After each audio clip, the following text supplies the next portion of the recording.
Everybody, this is Rydo, and we're back to another live stream of Yu-Gi-Oh! Master Duel and video game news. Today is Monday, July 31st.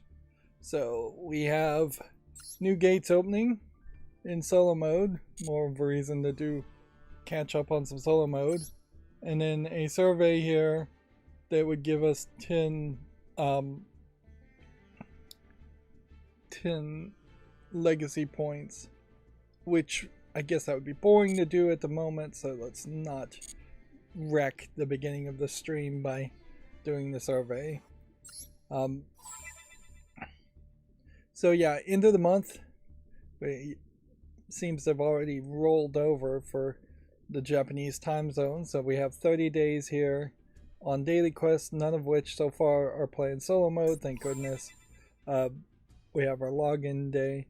I am consistently failing to actually log in every single day on Yu-Gi-Oh! That being said, I guess with my other game ending, Destiny Child ending in September, there's more reason certainly to play every day on Yu-Gi-Oh! Unless I can find a different game, which I'm not sure I really am going to find anything like Destiny Child as a anime waifu collectathon gacha game. And then we have these lifetime missions that we're still just incredibly slowly making progress on. Which, yeah, there's nothing really to say there. Let's see, now that they've moved the recommendation, added this recommended part in the shop, that means you're going to have to just scroll down to these bonus packs here and open this up here.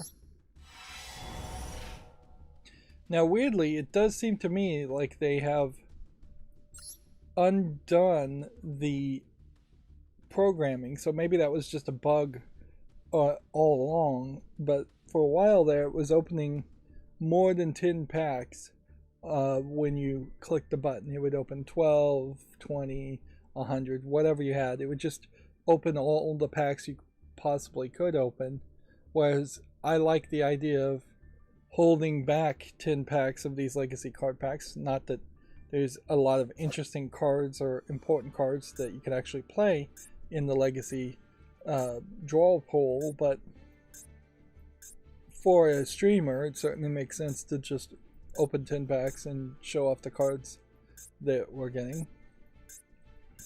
The opening animation still not really much of anything. This is an interesting picture in that it's basically just a regular animal fighting other regular animals. Very out of line compared to the way the crazy animations go in modern Yu-Gi-Oh! Cards. Here you get a little bit crazier, like giant robot, wooden, stone robot creatures or golem creatures fighting each other. But all these art styles definitely are a lot older. This feels a little bit newer of a card because it's got tuner monsters, but even at that, that's a pretty old card, whereas this is probably first generation card here as far as this character. And yeah, the style has drastically changed. If we were to go back, say, to this and look at the featured cards,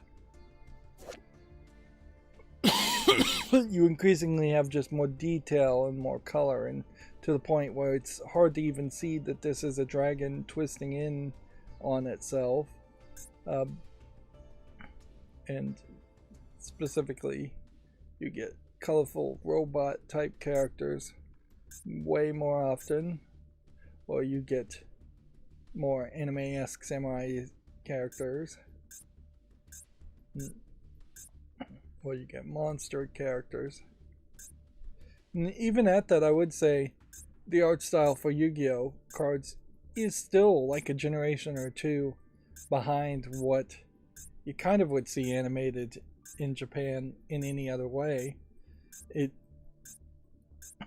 It's kind of like the difference between Pokemon, first generation Pokemon like Pikachu, and the current generation of Pokemon, which have just gotten wilder and crazier. there's been quite a bit of evolution in just the creative artistic depictions. So this event ended. I played off screen and I made it to this point to get this DD Ghost mate crystal, cat crystal, and an ember, and I got 50 gems on top of that. But clearly I did not get to this 200 gems, nor did I get to this 300 gems, or any further than that. This was yet another particularly frustrating event to have, and so we are just set up to play ranked now. And yeah, really don't have crafting points to try and make a new deck, so it's still Zodiac Tri-Brigade. On top of that, today is going to be an interesting experiment in that I could not launch Twitter, now rebranding everything as X, at all. So, like, something about some plugin I have is stopping Twitter from opening. But when I disabled what would have been the obvious things to disable, uBlock Origin or Privacy Badger, which are both designed to block tracking ads and manipulate the way pages look for the better, neither having both of those disabled still did not fix it. So we're going to jump into the standard just video game news and go through it in a chronological order of sort of.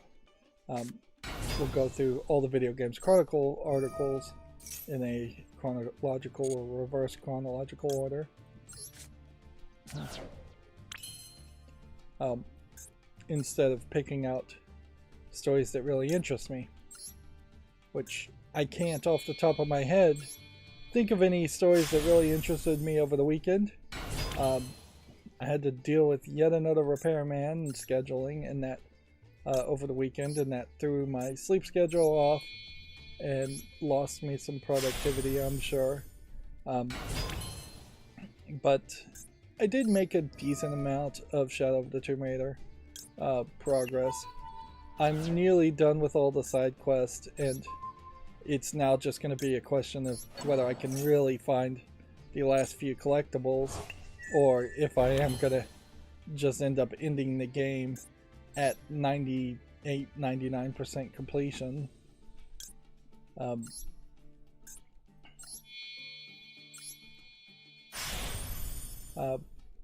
Which at some level I kind of don't care if I were to end the game at 98% completion of all the collectibles.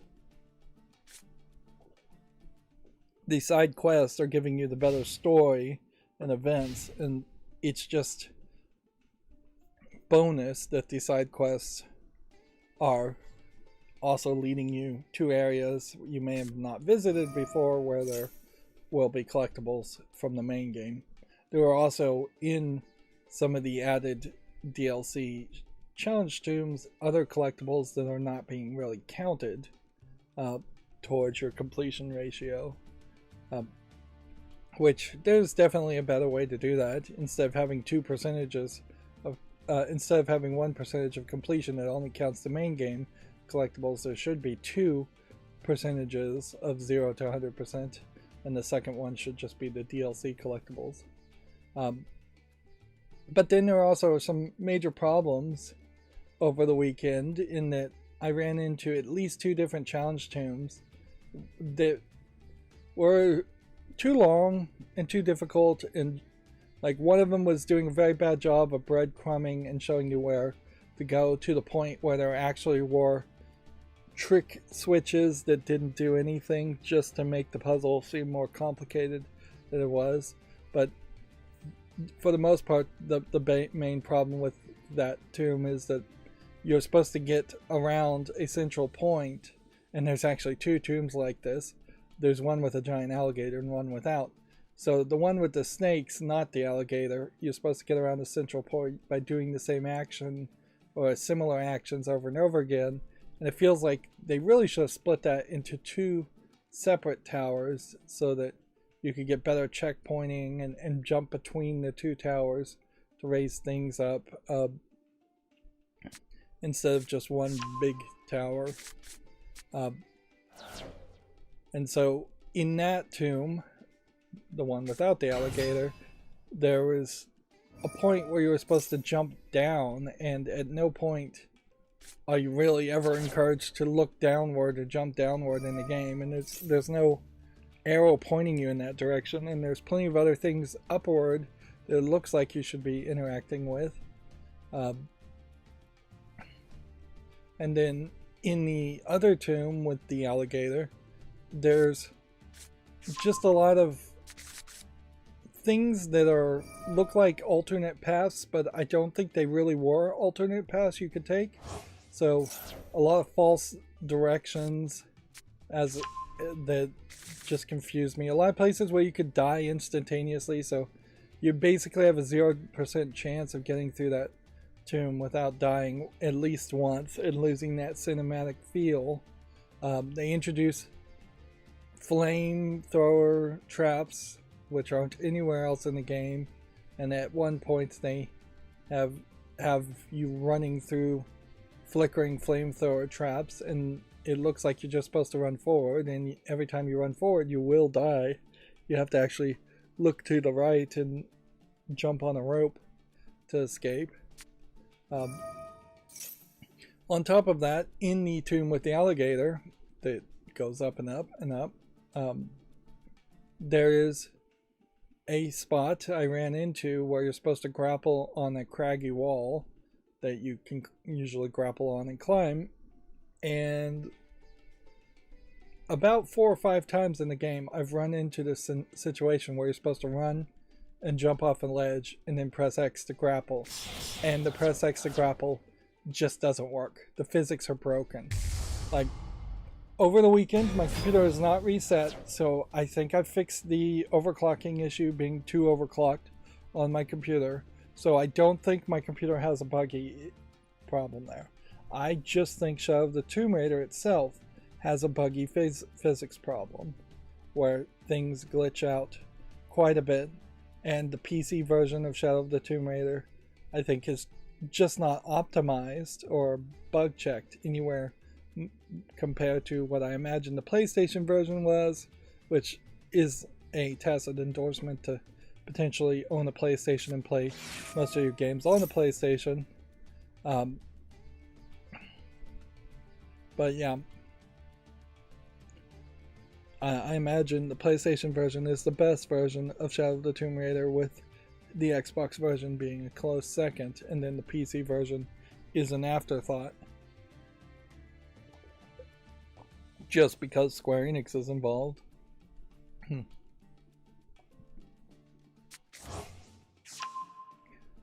Of course, because I'm live streaming,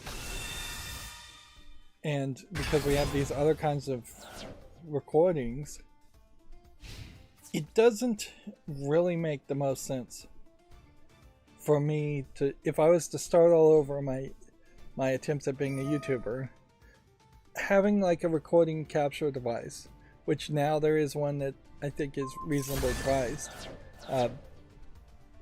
for audio and video, would still require you to plug it into a computer, and all my YouTube shorts, automations, all of my macros, the general just being able to do a web peek, all of that's going to still require a PC. Maybe not as powerful of a PC. Speaking of power of PCs, I was just pricing out what building a new computer right now would cost, and without buying a case and without buying a power supply, which you would have to buy a power supply, you're talking about $2,000 these days, and now's not really the best time to build a PC if you already have one. Particularly, I have one that's only 2 years old, so yeah, totally not the right time for me. But I would say we are moving towards a new generation of RAM, I suspect. We're at like 990 pros on the Samsung NVMe sticks, and so we're probably going to get to 1,000 round there.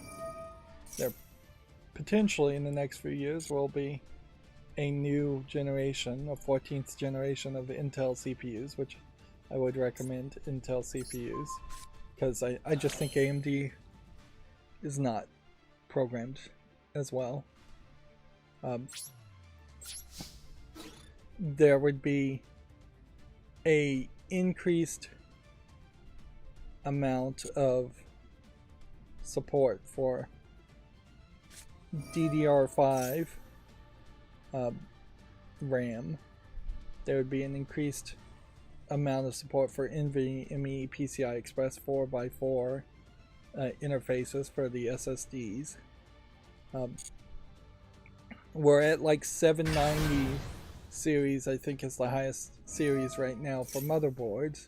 I suspect we might have a whole new motherboard that would come out specifically for a 14th generation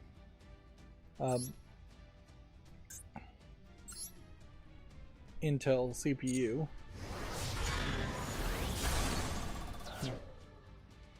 But yeah, just looking at PC Parts Picker briefly, $2,000 is definitely a lot of money. Now, could I potentially, as long as my computer components seem to be alright, could I save some money there? Absolutely. I could save myself quite a bit by not buying a like $800 graphics card.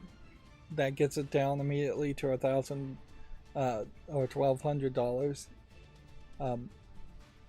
If I can just use my old graphics card, which is ideally what you would do in this case. If I have a motherboard that can support the 3600 megahertz RAM I have now, I can definitely live with that RAM for a decent amount of time. And so then you can save another couple $100 by using RAM from my old computer and splitting up 4 sticks into 2 sets of 2 sticks. I probably would still need to buy a new motherboard, new CPU, new power supply.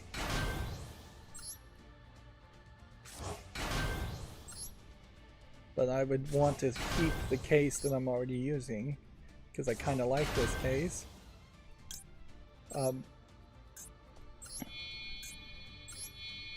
And fans and things in the case are already installed.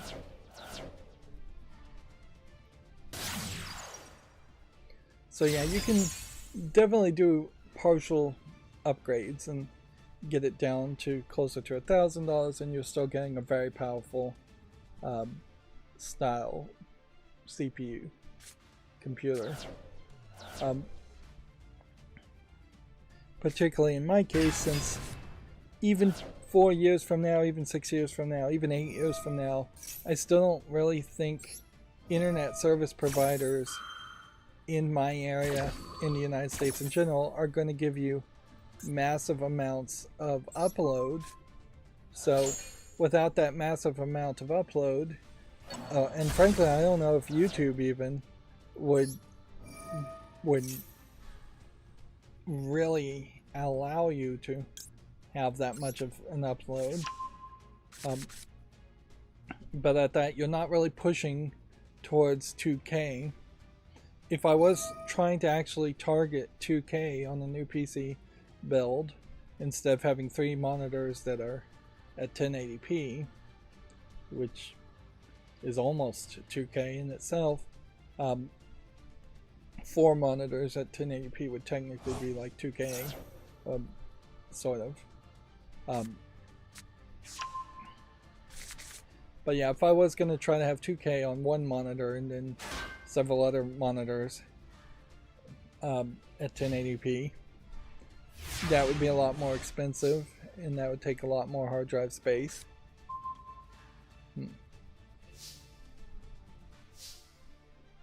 There's a lot on PC Part Picker, in particular, as far as just how much cache you would get, cache space.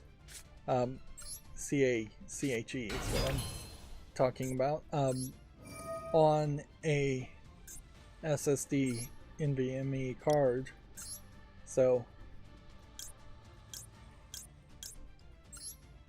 that might drastically affect longer file transfers that you potentially are going to see in video games.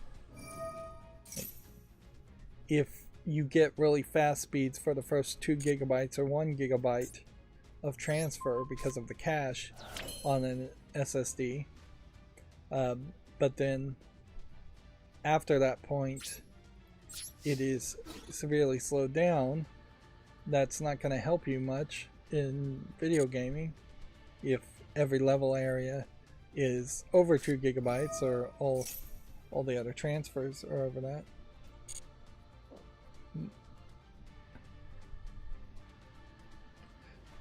There's also, I suppose, some weirdness to wrap up this conversation. In that, because of the pandemic, there hasn't been as many sales or as much new technology prompted. It's kind of crazy to think about how ray tracing, which we're still talking about quite a bit and is still the big technology everybody's chasing, came out probably 2 or 3 years ago now. So I'm not expecting any big breakthroughs. Now there is a Korean company that claims they've found a superconducting technology that works at room temperature, which, if true, which is the big if, would drastically change how technology works in general, because it would be lower resistance on the wires, which would potentially also mean less errors and less error checking circuitry necessary in making a current CPU without having to get any deeper into the idea of making a quantum computer. And superconductivity wire at room temperature then could also help you get closer to quantum computer at room temperature also. In the long run, it probably would take decades and decades if it really happened. And honestly, this superconductivity idea at room temperature is actually probably going to take 10 to 30 years to even be implemented into computer components, as much as it could just easily be implemented, if it actually works the way people are hoping it works, into the power grid. By comparison, according to the YouTube video I saw, like copper is the second best kind of conductor wire we have right now, with silver being the best, and silver being way too expensive to actually use. But if this superconductivity could be used to transmit power at tens of thousands of volts, you would lose considerably less to resistance, which would just make the entire power grids more efficient. But you would still have to replace all the wires, and that would take forever. There is also a temperature problem in it anyways, in that while it is superconductive at room temperature, when you start to put it under the pressure of a CPU that's getting up on average to 90 degrees, 100 degrees Fahrenheit, that at that point would break down the superconductivity factor according to their... I have no idea how I lost there. But yeah, it would break down the action of the superconductivity, and then it would just be as resistive as a regular wire. So, yeah, even as a breakthrough in science, it's not a big enough breakthrough to really matter in the near future.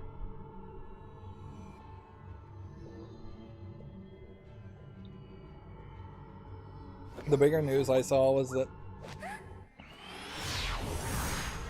they were talking about one of the major ocean currents potentially dying because of global climate change, and how that would drastically change the way the ocean currents flow and the way life in the ocean can survive, or more likely won't survive. Real doomsday, doom and gloom stuff.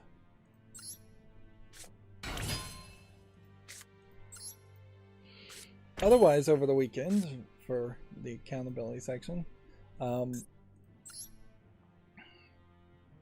I watched the rest of Good Omens 2, Season 2. It ends on, I think, too much of a cliffhanger. And it would be kind of really sad if Season 2 was the last season for Good Omens and there wasn't something more on it. The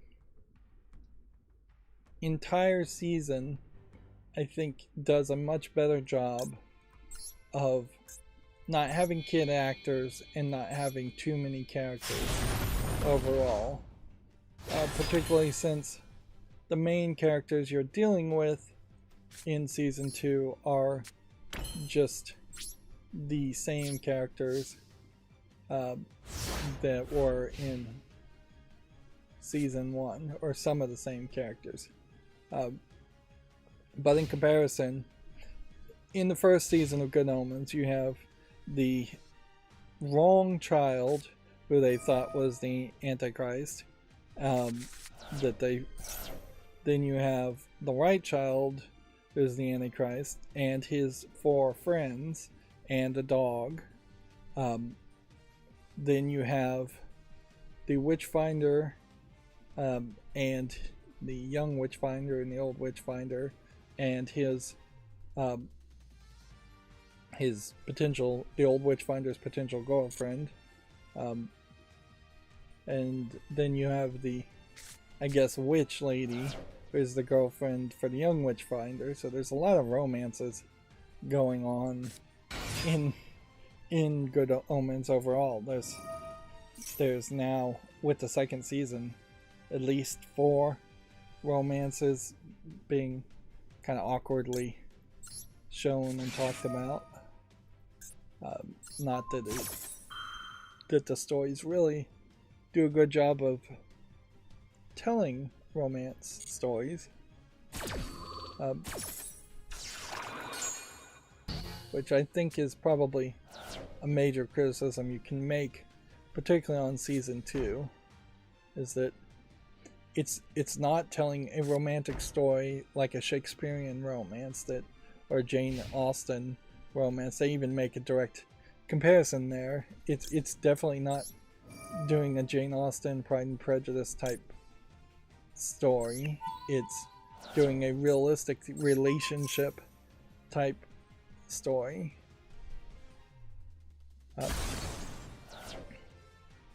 And so really it's more of a relationship thing. But yeah, that was like 10 extra characters in the first season that they completely ignore and do nothing with in the second season, and I really appreciate them doing that, because it fixes the jumping around problem. Not 100%, unfortunately, but it fixes it a lot. in the second season, the jumping around is done much more as flashbacks to the past with the main two protagonists, the angel and devil characters in Good Omens season 2. So you get a flashback episode where you see them dealing with Job. And so in that one episode they show Job and Job's wife and Job's 3 kids, and they're funny little characters that show up only for that one episode. You can deal with them for the time they're there. You can see very easily that they are background characters and they don't matter, unlike the kids in the extra characters in the first season that keep coming back episode after episode after episode.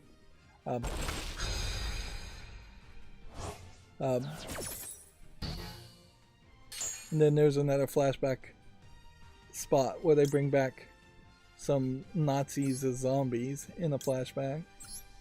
And again, they're just like comedic relief type characters for how pathetic and silly they are.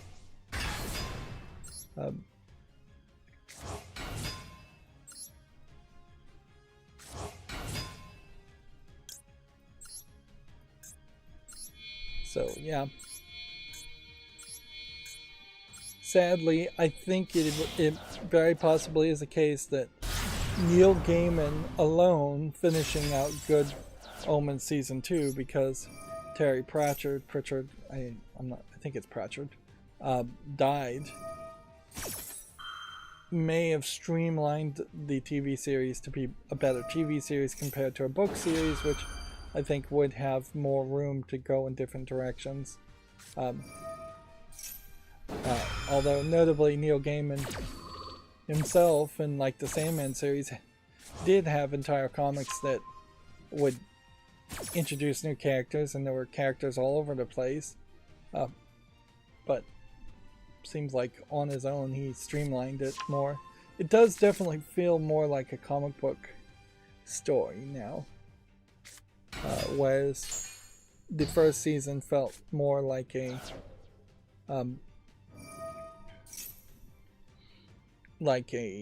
written novel, Terry Pratchett type novel, something much bigger, something having more gags and jokes around words and things being mispronounced intentionally. But there isn't an amazing plot line. Like the overall goal as it's introduced and the reveal as to why that is the overall goal from the first episode all the way to the last episode is fairly weak. There's not a big mystery that's followed up on. It seems like at one point there would be some mystery that they were following up and researching, but not really. It just kind of doesn't go anywhere. And the big reveal kind of comes out of nowhere. It definitely makes season 2 feel like it should be the middle story in a much longer running series than, and I hope Amazon Prime, having nothing else that they're really funding the development on, will continue to fund the development on more seasons of Good Omens, and hopefully Neil Gaiman doesn't kick the bucket before he finishes the story. I guess if you were to compare it to the Sandman story, it would kind of make some sense that Good Omens could go on for many seasons, because Sandman is pretty long. Contrasting that, the Sandman depiction on Netflix is actually, ironically, too short for what it really should be, but I think they're going to get away with shortening it up the story and tightening the story up.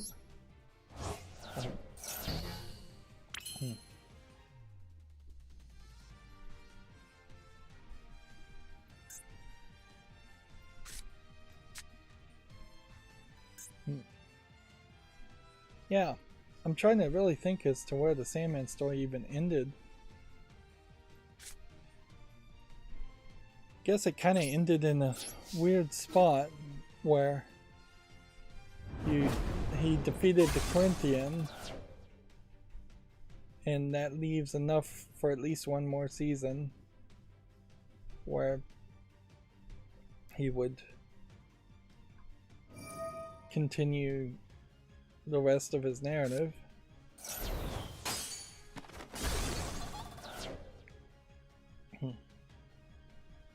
Although I kind of wonder if the Sandman Netflix series is actually going to have the same ending. Even. Of course, that show and all shows are inherently at risk of just being canceled due to the strike and the management not really wanting to negotiate with the Writers Guild and the Screen Actors Guild that are on strike. So, yeah. Entertainment may be dying. But yeah, after watching Good Omens 2, I'm kind of struggling to find anything new to watch. Which, yeah. That definitely sucks. Of course, I should also be making content instead. I'm fairly certain I am like watching What We Do in the Shadows and Futurama. Second episode of Futurama on Hulu was alright, but really just a sappy throwback to a reference made 20 years ago. Probably.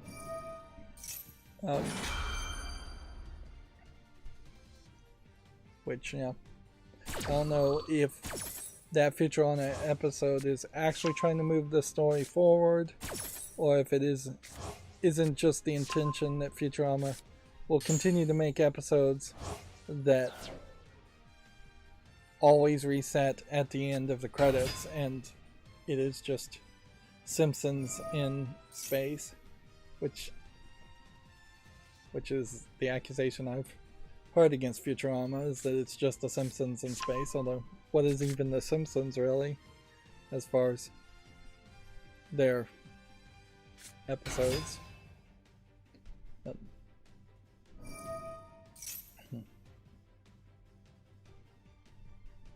At some point, for the multiple times Futurama has been cancelled, it would make sense for them to have come back with a second generation of characters in Futurama.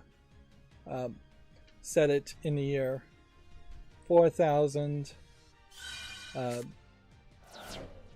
and make a Star Trek The Next Generation experience instead of just going back.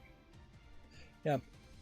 If you compared Futurama to like Star Trek the original series, it would have been almost certainly a disaster if they had just brought back the original character actors from the Star Trek the original series, and so it would have just been Kirk and Spock and Bones and Lieutenant Uhura and all those characters.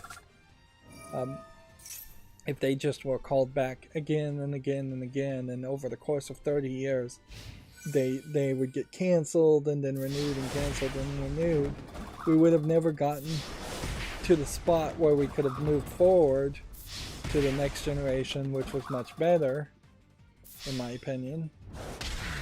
And there is something even being said when they take missteps and move forward to Deep Space Nine or Voyager or Into Darkness, even in like the newest of the Star Trek shows. At least there's experiments in doing something different there. Whereas there is no experiments in doing anything different really in Futurama.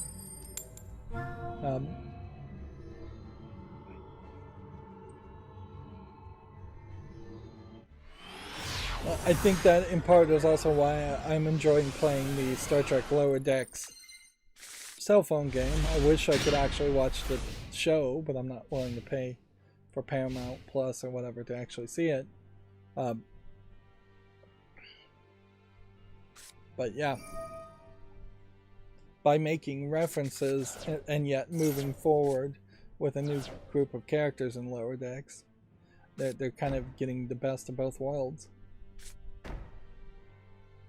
Anyways, I'm supposed to be talking about video games though, and mostly I'm just rambling about how much I've added to downtime and how I'm watching streaming services in between these long 2.5 hour recordings of Shadow of the Tomb Raider, because Shadow of the Tomb Raider is buggy and boring, and there just straight up is not anything interesting to say about Shadow of the Tomb Raider. I definitely am going to have to think long and hard about whether I would want to play the next Tomb Raider game. One thing particularly about Shadow of the Tomb Raider that stands out is just how unacrobatic the game is. There's no Assassin's Creed climbing on walls and jumping anywhere you want to go, or jumping off rooftops or anything like that.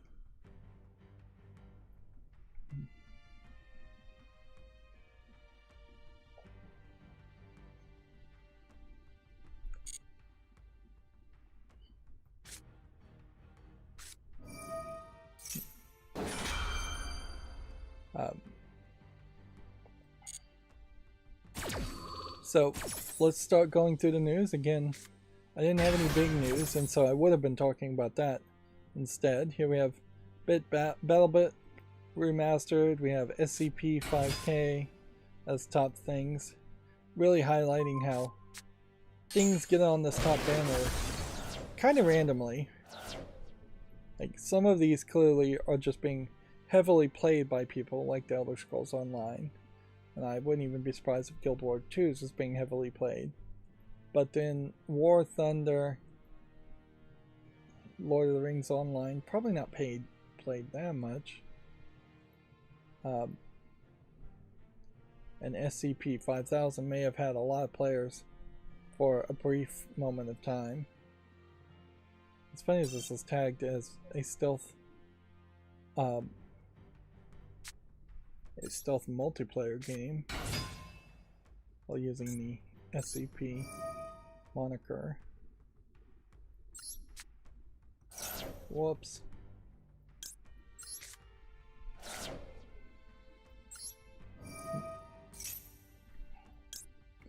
I shouldn't have summoned that guy. I should have activated his ability in the hand.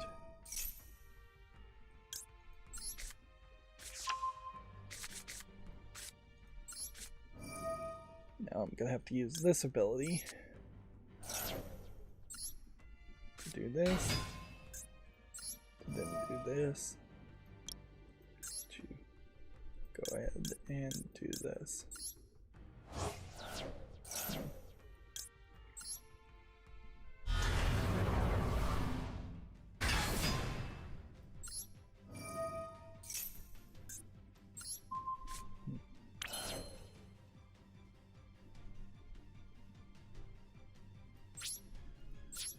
That's probably the best we can do, so we may get our first victory for today. We are playing ranked, so we do want to see victories. As far as the Steam front page, there is also something worth pointing out here, in that at this point there should be a game listed, and I guess it isn't highlighted anymore. It must have only been highlighted as a special offer for one day. The game was promoted seemingly at mostly random by Valve, although maybe Valve got some money, extra money to promote on the front page. It would make a lot of sense that Valve probably should charge to have a featured section here and featured special offers here, and so you don't see a lot of low effort asset flip games potentially showing up by algorithm. But yeah, let's see if I can even see the new game I'm trying to point out. Let's see. How can I see more new releases? Yeah. It's gonna be kind of impossible. So I can't even find the game.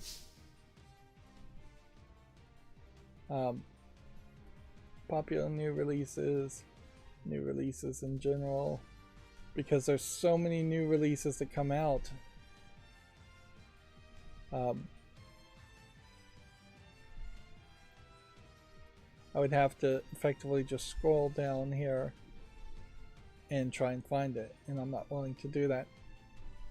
So yeah, well, the story I was trying to tell there was that there's this YouTuber called Bueller Games that he talks about news and has, I think, a decent amount of success as a kind of more mainstream video game news person, but also is developing his own game and has developed his own game and put it out on Steam, and was called, I believe it's called The Pale Beyond,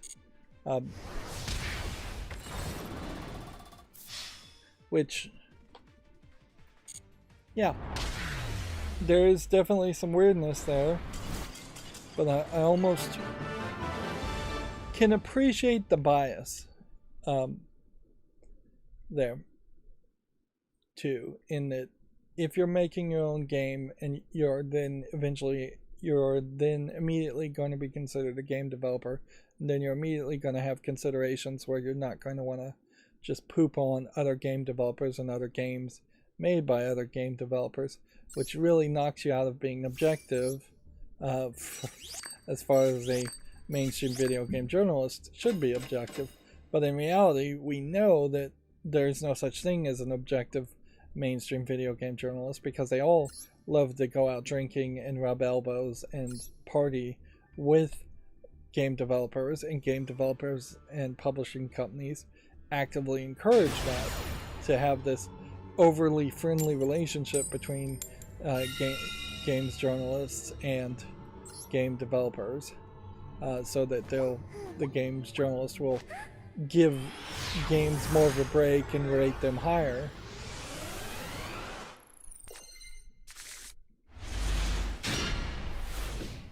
But yeah, he is somebody I follow. Now, noticeably on Bueller News, though, at one point he had a whole second person, so it was a two-man kind of shot over the shoulder shot style podcast face cam style news presentation, and the second person has most recently disappeared, so it's back to being just one person, which, in all fairness, I never really liked the second person anyways.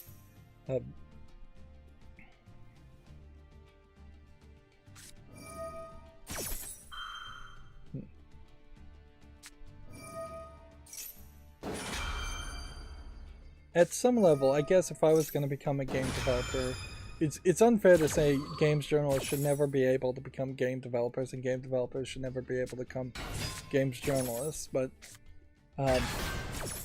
if I was going to develop a game, I think I would have to bow out on trying to be a games journalist, as much as I am trying to be a games journalist. Because I just don't think I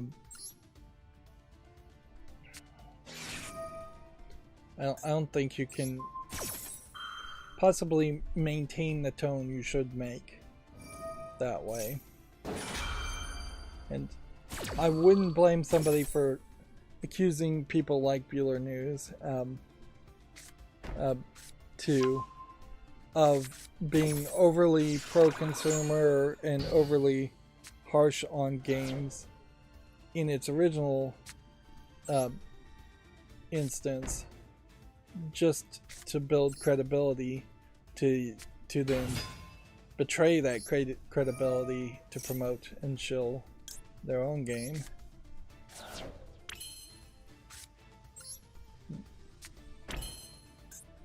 And isn't that really the one of the Hollywood's typical ways of dealing with criticism, is to just smooth the people and bring them aboard on your side.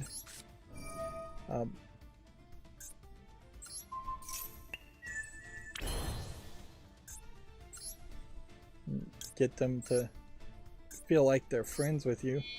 Particularly in Hollywood, that's just standard operating, is everybody says amazingly nice things to your face and then they talk crap about you behind your back.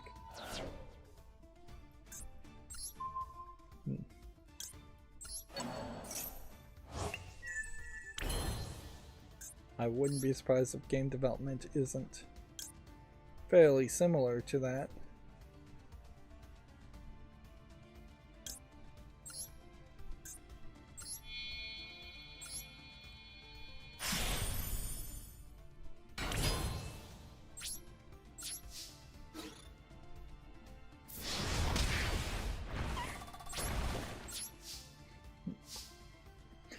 Moving on, Video Games Chronicle news. Let's go through it just in chronological order. Seems like some of this news is old from over the weekend. It was a wild Friday, certainly as far as all the adult games that were released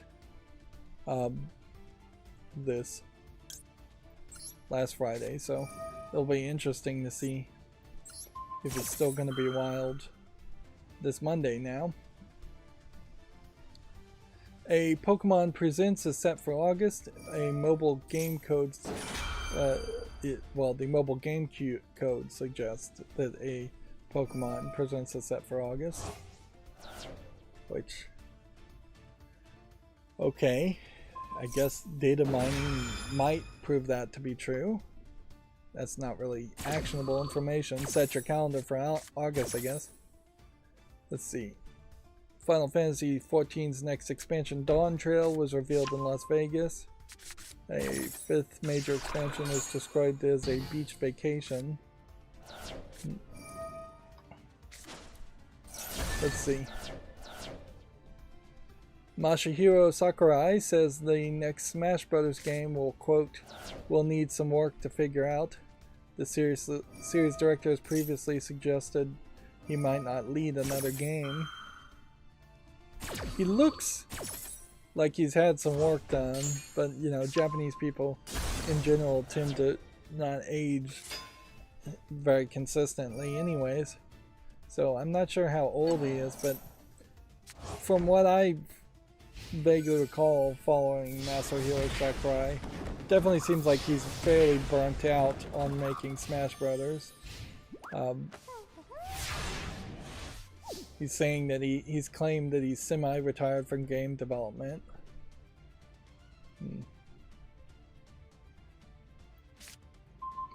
I'm not sure I really believe that Smash Brothers pivots on the actions of a single person, per se, so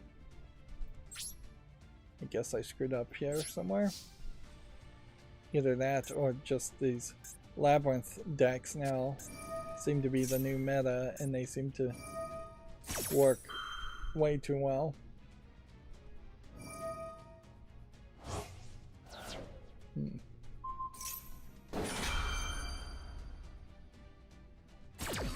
Let's see. Here's some references. He has a punishing work-life balance, many times in the past claiming he would use an IV drip and go to work like normal during the development of Ultimate to avoid taking time off. In 2020 he said that he passed out during a trip to the gym because he was tired and dehydrated.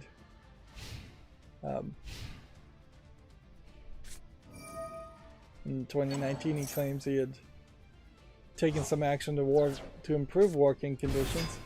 Of course, this happened in 2020. This is 2019. I've made some changes from what I used to do compared to now.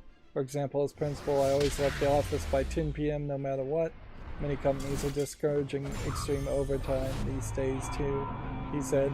Many companies, potentially not including Nintendo of Japan.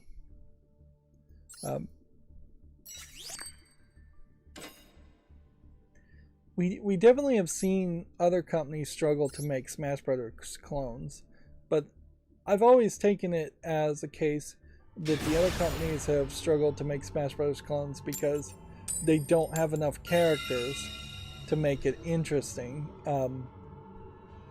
Like Warner Brothers having 5 or 6 Warner Brothers property characters fighting each other, or Nickelodeon have maybe 6 to 12 characters fighting each other, just doesn't get anywhere close to the large collection of characters that exist in the Smash Brothers universe and in Mario games overall. Several different series being included as far as Nintendo series.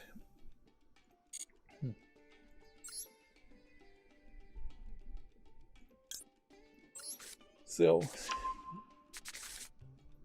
I think it would make a lot more sense if you're going to make a Smash Brothers clone to try to just have a whole new set of characters and an animator who can just draw a whole new group of characters and try to give them some backstory and personality like you would in a fighting game in general, but instead of having fighting game mechanics where each character has a lot of different moves, instead have very simplistic mechanics, move mechanics, with just a lot of different skins.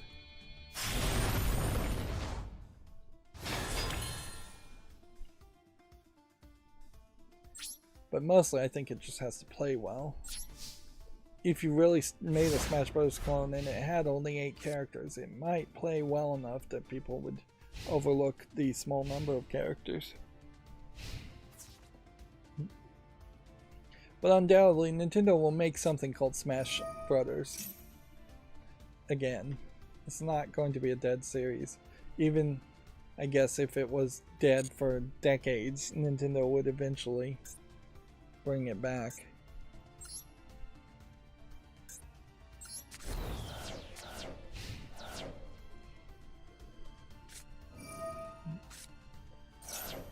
Moving on, Video Games Chronicle says Jujutsu Kaisen collaboration is coming to Fortnite. This is very much an anime series that I don't know anything about, but I know that they are making a Jujutsu Kaisen game itself.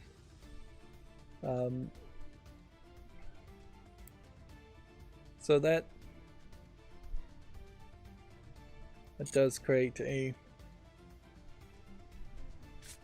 weird situation where Fortnite, which was up until this point thought to be for kids, is now targeting, I guess, more teenagers and anime fans. Jujutsu Kaisen definitely does not look like it is a young kids anime by any means. So yeah. At a certain level, it also just highlights, I guess, that Fortnite doesn't care. They're willing to do crossovers with anybody and everybody and just try to make as much money as possible. As much as they can, being still not back on iPhones. And maybe this highlights a level of desperation as far as Epic and Fortnite. Which I would believe.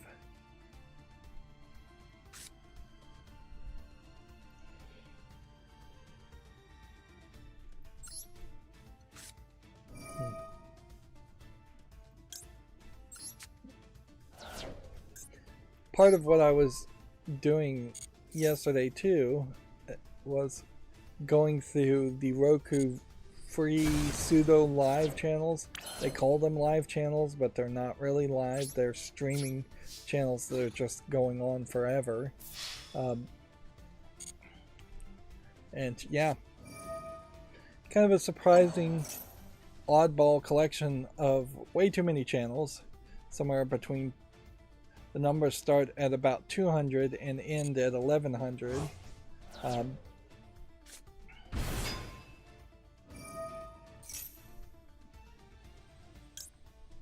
But yeah,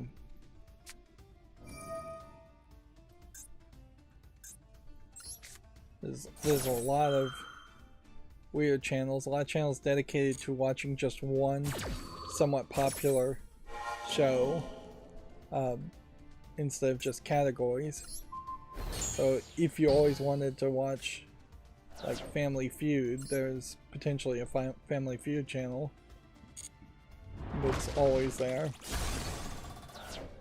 But there was also noticeably some retro anime channels and retro cartoon channels. There was like one showing old Transformers always, and one that was more of a category channel of old anime that may have aired at some point in your childhood.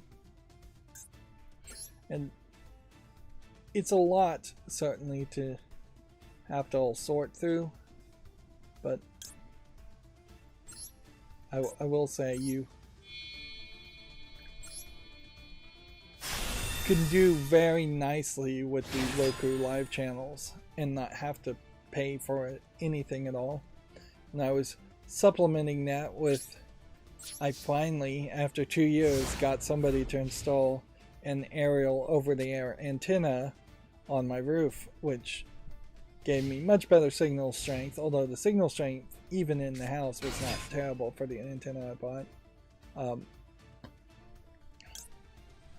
But yeah, I got somebody to install it on the roof, and as long as nothing goes wrong with that install as far as it getting hit by lightning or it moving out of position, my Tableau is now in a very good position to get over the air channels.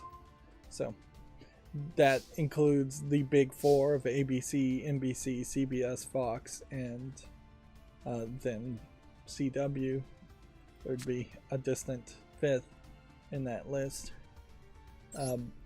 So anything you would want to watch on that, which in fairness right now because of the strike is nothing, just absolutely nothing.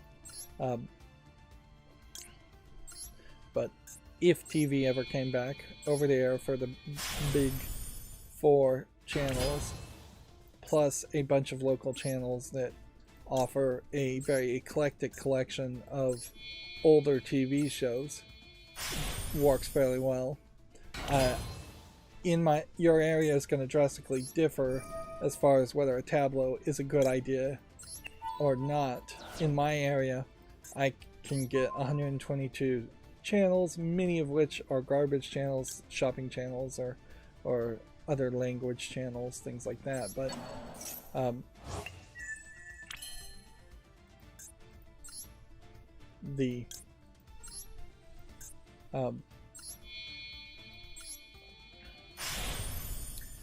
there is a decent collection there for free or almost free.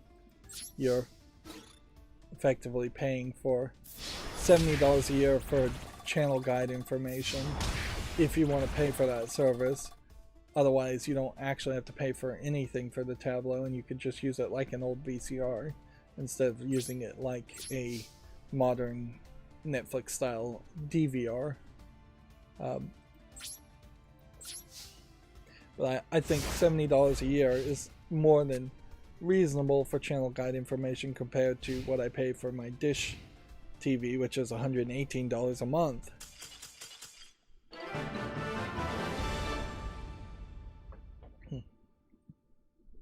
And I am hoping I can eventually get rid of the Dish TV. Now is definitely the time to stop watching TV. If ever there was a time in the middle of a strike, perfect time to stop watching TV in general, cut it off for, even if you're just going to lie to yourself and say, I'm just going to cut it off for a few months and then enable it again. Now is the perfect time for that. Now, the risk of going over the air is the initial investment. You have to buy an antenna that's going to probably be a decent antenna. Is probably going to be like $200, and then the tablet is going to be probably $200. An amplifier is probably recommended too, which let's put that in the $200 price tag of the antenna. Because actually I think the antennas might be a little bit cheaper. And you have to be realistic on the antenna. There's a lot of junk antennas that are built very poorly and fall apart, and they claim extremely long distances when in reality you're going to get somewhere between 50 to 100 miles signal no matter what. Anything above 100 is just almost an impossibility, because you'd have to stick it on a pole so high up to get above the horizon and the buildings that it's not practical.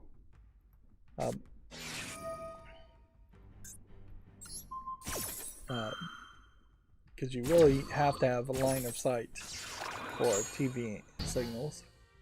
And then the other problem is that ATSC3 is coming.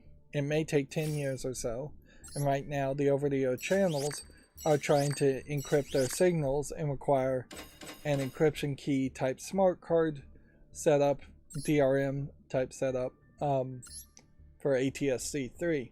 So if you were to buy a tablet right now, you'd probably be fine with the ATS2 receiver for 10, 20 years, probably even longer.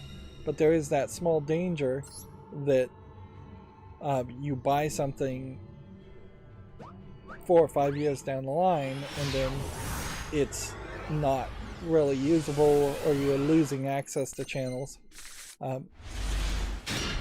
If the DRM on ATSC3 is really allowed by the FTC or FCC, I guess it's the FCC, if the FCC doesn't tell them to stop that and not do it, what you are encouraged right now to write the FCC and tell them that you don't want DRM on over-the-air channels.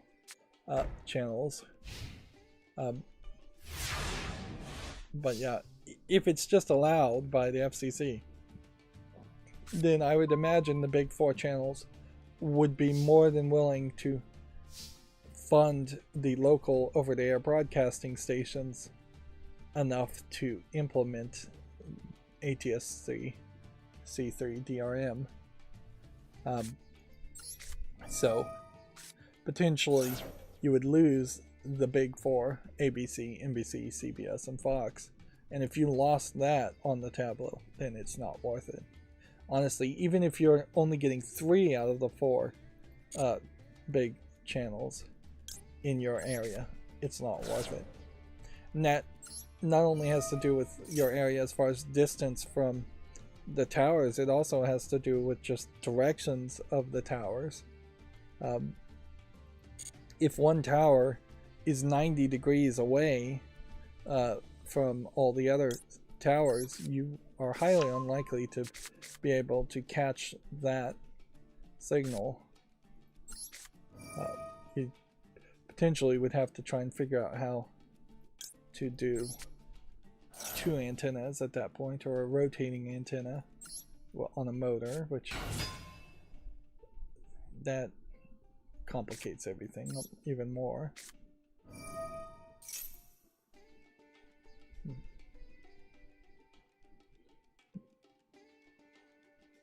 I think I summoned the wrong thing. Man, I really am just rambling today. If anything, this really just highlights how I need those initial story topics, and I really do need Twitter. So if Twitter went away, I would have to go through all this news and drag the tabs to the left, which I could do, certainly.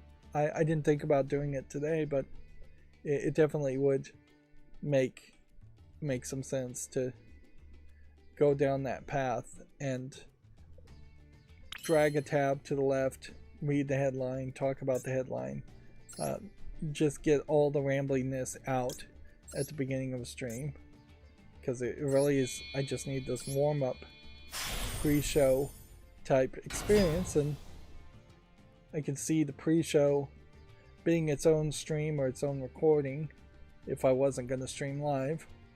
The live aspect of streaming is increasingly becoming useless, either because of the new chat rules or just because it's summer, but like I'm back to getting nobody on the chat saying anything, not even getting highs or anything like that, and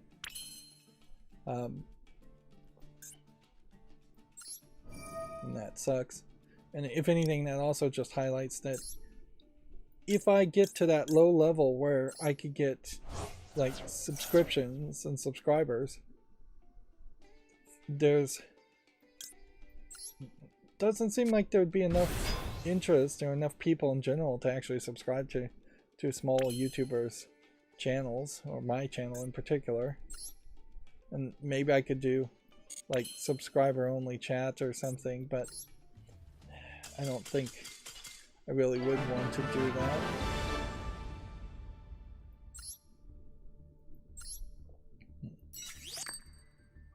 I don't think that would really be profitable, even a little bit.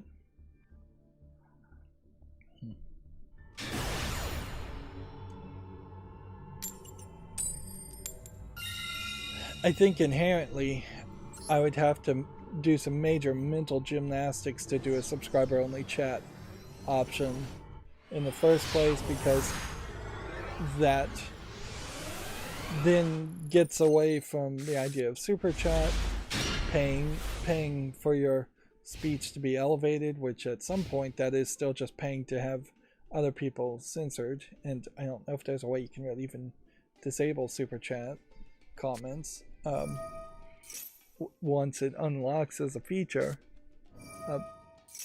But yeah, subscriber only chat is literally paying for the right to speak, and if you have to pay for the right to speak, then that's not free speech by any means. So yeah, long before I would even have the chance to turn on super chats or subscriber only chat mode, I have a free speech stance that is antithetical to that idea.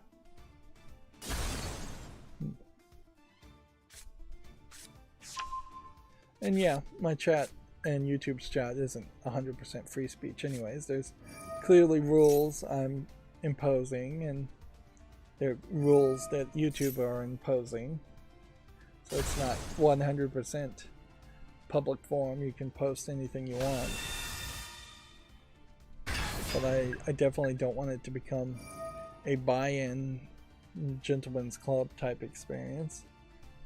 Although I could also see, if I became super successful and the chat was just streaming away like crazy, that you run into that problem that all YouTubers that are big run into, where they just can't even pay somebody else to read the chat posts. There's so many of them. It's a shame that there isn't a upvote downvote option on chat comments, where people could say, hey, here's a comment that I'd like to see the answer to also, instead of just repeating it. Moving on, Video Games Chronicle says that the Mercury Stream CEO talks Metroid Dread success and allegations of chaotic production. Metroid Dread is the best selling game in the franchise history. I think in part why Metroid Dread is the best selling game in history is that there's just more people with Nintendo consoles now than ever, and there really has been a large desire for new Metroid games, particularly when you think about how some of the older Metroid games, the previous Metroid games before Dread, were just not particularly well received, or they were on consoles that were mobile consoles, Game Boy things.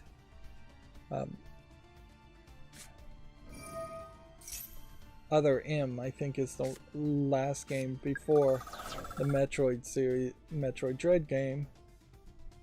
That being said, I'd also say Metroid Dread kind of sucks in its boss fights. Pretty bad. It's way too difficult. They had to add an easier mode, and that was the first game I've had to play in a very long time where I've had to abandon like half a day's worth of gameplay to start over on an easier mode, because you can't just turn down the difficulty. And it never fixes that. Even if you've unlocked every single collectible in the game, every super missile, everything, every gun, the last boss fight with its 3 phases is incredibly difficult. And yeah, the fact that there's hardcore modes and even harder modes after the normal mode that you start in before they added the downloaded updated easy mode is crazy. The Dread concept as a concept doesn't work very well with Samus Aran, because it personalizes, puts her in this situation where she's actually afraid and she isn't the badass space bounty hunter anymore. She's struggling to just survive against these almost completely invincible enemies. And when you start to take out, if you were to cut out all the Dread sections of Metroid Dread, you have a fairly small Metroid game that's not really doing much. You don't get amazing new concepts like you do in Prime 3 or Prime 1 and Prime 2. And there is something certainly to be said that you really can't go backwards once you have the 3D environments with Prime. They just feel way better as a Metroid concept than the 2D concept. But even at that, I'd say Metroid Dread's 2D cave designs are not particularly great. I kind of feel like the story goes in a way in Metroid Dread that's not really where I'd want it to go. That is kind of a consistent problem with Samus Aran, is that she's never really characterized the way I would want her to be characterized, and I think most fans probably would agree with that. Is we have something in our mind as far as her being like a badass bounty hunter, and Nintendo has in their mind that she is a more timid, feminine, weak lady that just happens to be in a major power suit and just happens to this will be interesting if I actually succeed on this. She just happens to always be in these fights, and at a certain level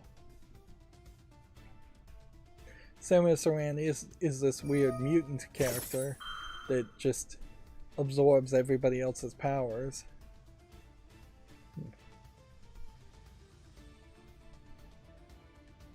And they kind of don't do too much with that either, as an idea.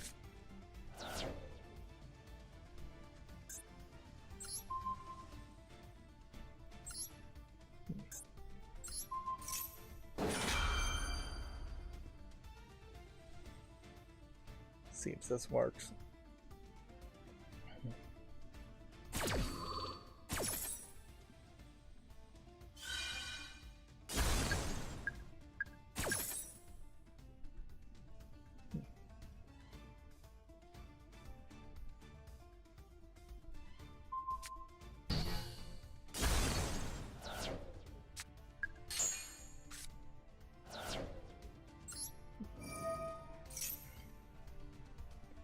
See if he can counter.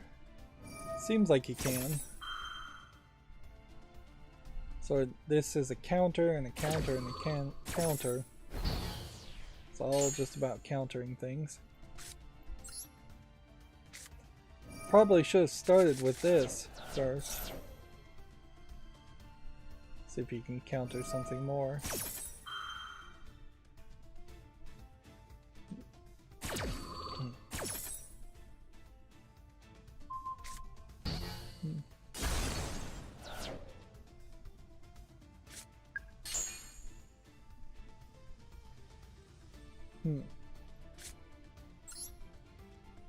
Now, as I was reading this story, as I'm both trying to play the game and read this Video Games Chronicle story about Metroid Dread, the instance here, and you're going to definitely have to take this with just a grain of salt, because obviously they don't want to destroy their relationship with Nintendo by saying anything negative, and Nintendo would totally blackball a company for saying even the slightest negative thing.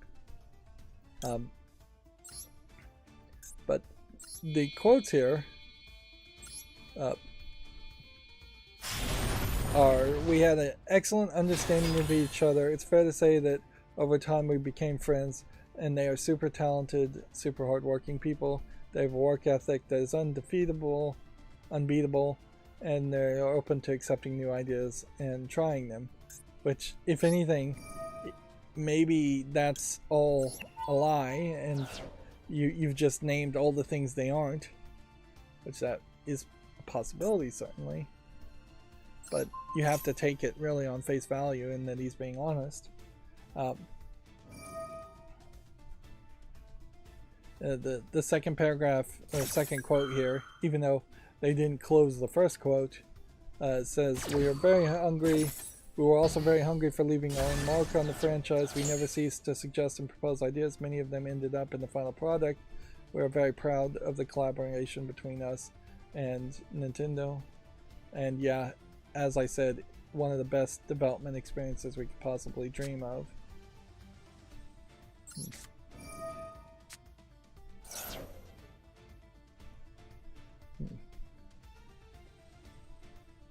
Last chance here. And actually, probably have ruined it.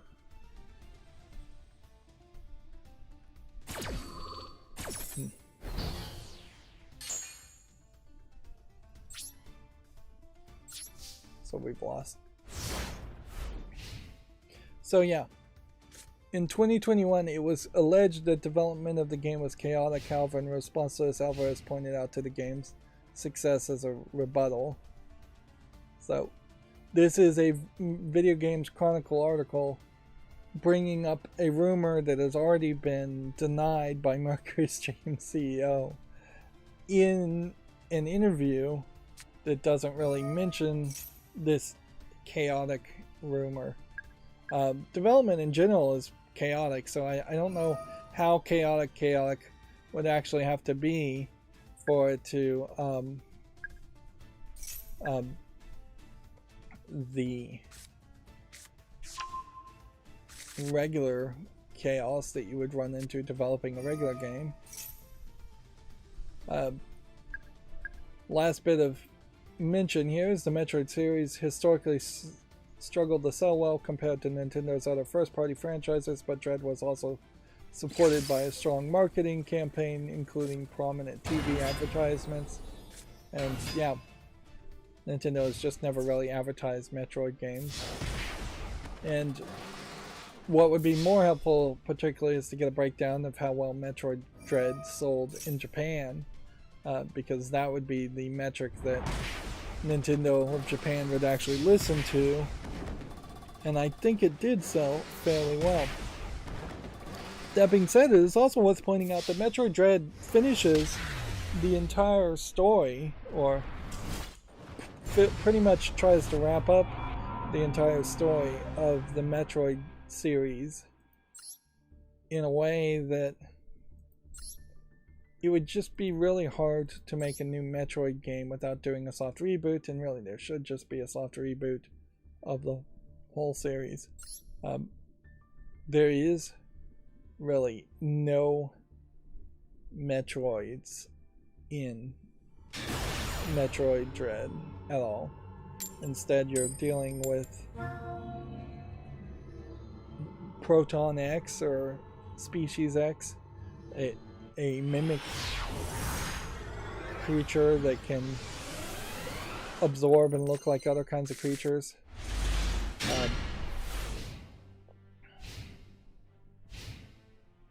Which, at some level, if they did soft reboot the Metroid series and then called it Samus Aran colon Space Adventurer 1 or Samus Aran 1 or Samus 1. That might be a way of soft rebooting and getting away from the Metroid idea. Even in the first game, while you do fight Metroids, you don't fight them so heavily that it makes sense for them to be the actual main character of the title. And you're fighting Mother Brain and other monsters. I definitely hope that we never see another game that plays like the boss fights play in Metroid Dread, though. I'd prefer no boss fights instead, if that's the only option.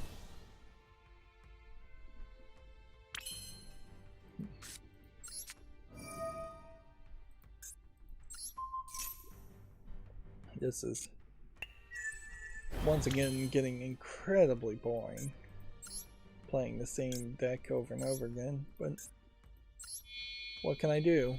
I could potentially take a small break and play unranked. I guess that would be an option. And by playing unranked,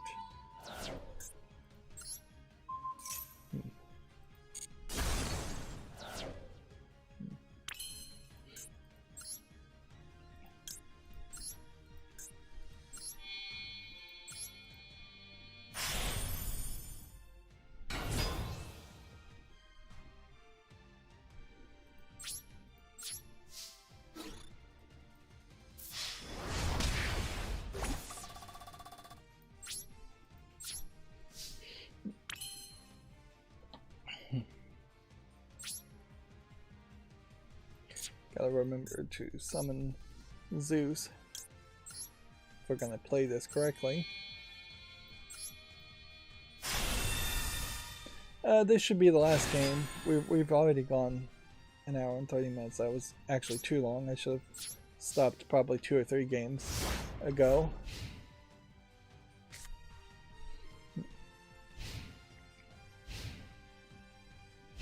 Let's see. Video Games Chronicle says Instagram has mysteriously banned Pokemon content creators. No reason has been given for the banning spree.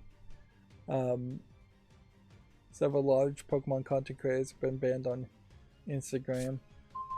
I wouldn't be surprised if it has to do with advertising to kids and them just assuming that anything Pokemon is advertising to kids, and they just don't want content creators that are advertising to kids. Several of the people who are banned often promote third-party storefronts, so that might be the problem too. It might be something even as crazy as just the E with the accent over it. But yeah, unless Instagram is actually going to comment on it, it seems to me like you are just going to end up wondering.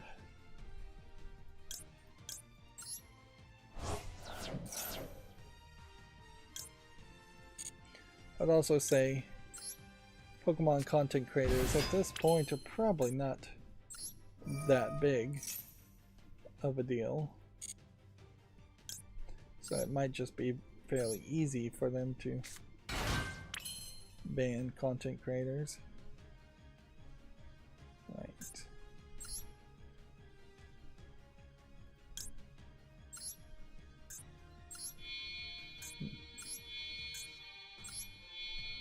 Looks like we can win here.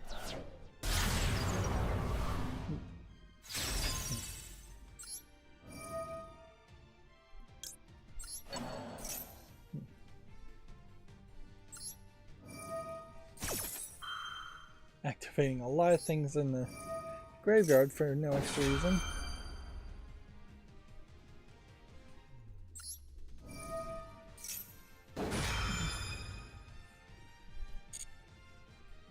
Just make sure I don't activate the wrong things, I guess.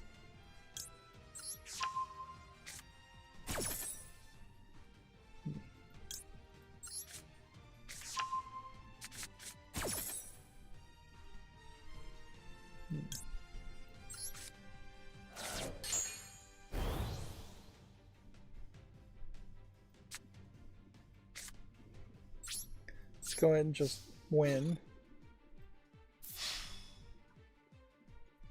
Yeah, I suspect he doesn't have any card he could even play. But weirdly, you would think it would be a tighter game if you absolutely knew there was no cards you could play from the hand. The idea of traps in general should really make it impossible for quick play cards to exist. And I could see speeding up Yu-Gi-Oh! By banning quick play cards, or saying quick play cards must be set in this new version of Yu-Gi-Oh! Yeah, today was particularly a bad day to go extra, since once I had done the daily quest, that was going to be all there was to it. Now let's see, I guess we are now up to level 70 on all of this, getting mostly just crafting points. The duel pass, I've gotten every single duel pass since Yu-Gi-Oh! Started, since day one, and I've never felt like it has in any way really helped me. Just giving me pathetic amounts of currency I don't really engage with. Then I needed to do some story mode, so I did some of that off screen for the last month, but this is getting longer and longer as far as solo story mode goes. Alright, well, let's go ahead and turn off the Yu-Gi-Oh! To turn on the blur. And let's go through the rest of the news. Hasbro wants Xbox to bring back the Activision Transformer games via Game Pass. Activision, quote, Activision's not sure what hard drives they're on. Which, wow. Every current year argument really falls apart when you can say in 2023 that a major company like Activision, which has been a major company for decades, does not know where its 360 era games are saved and backed up to.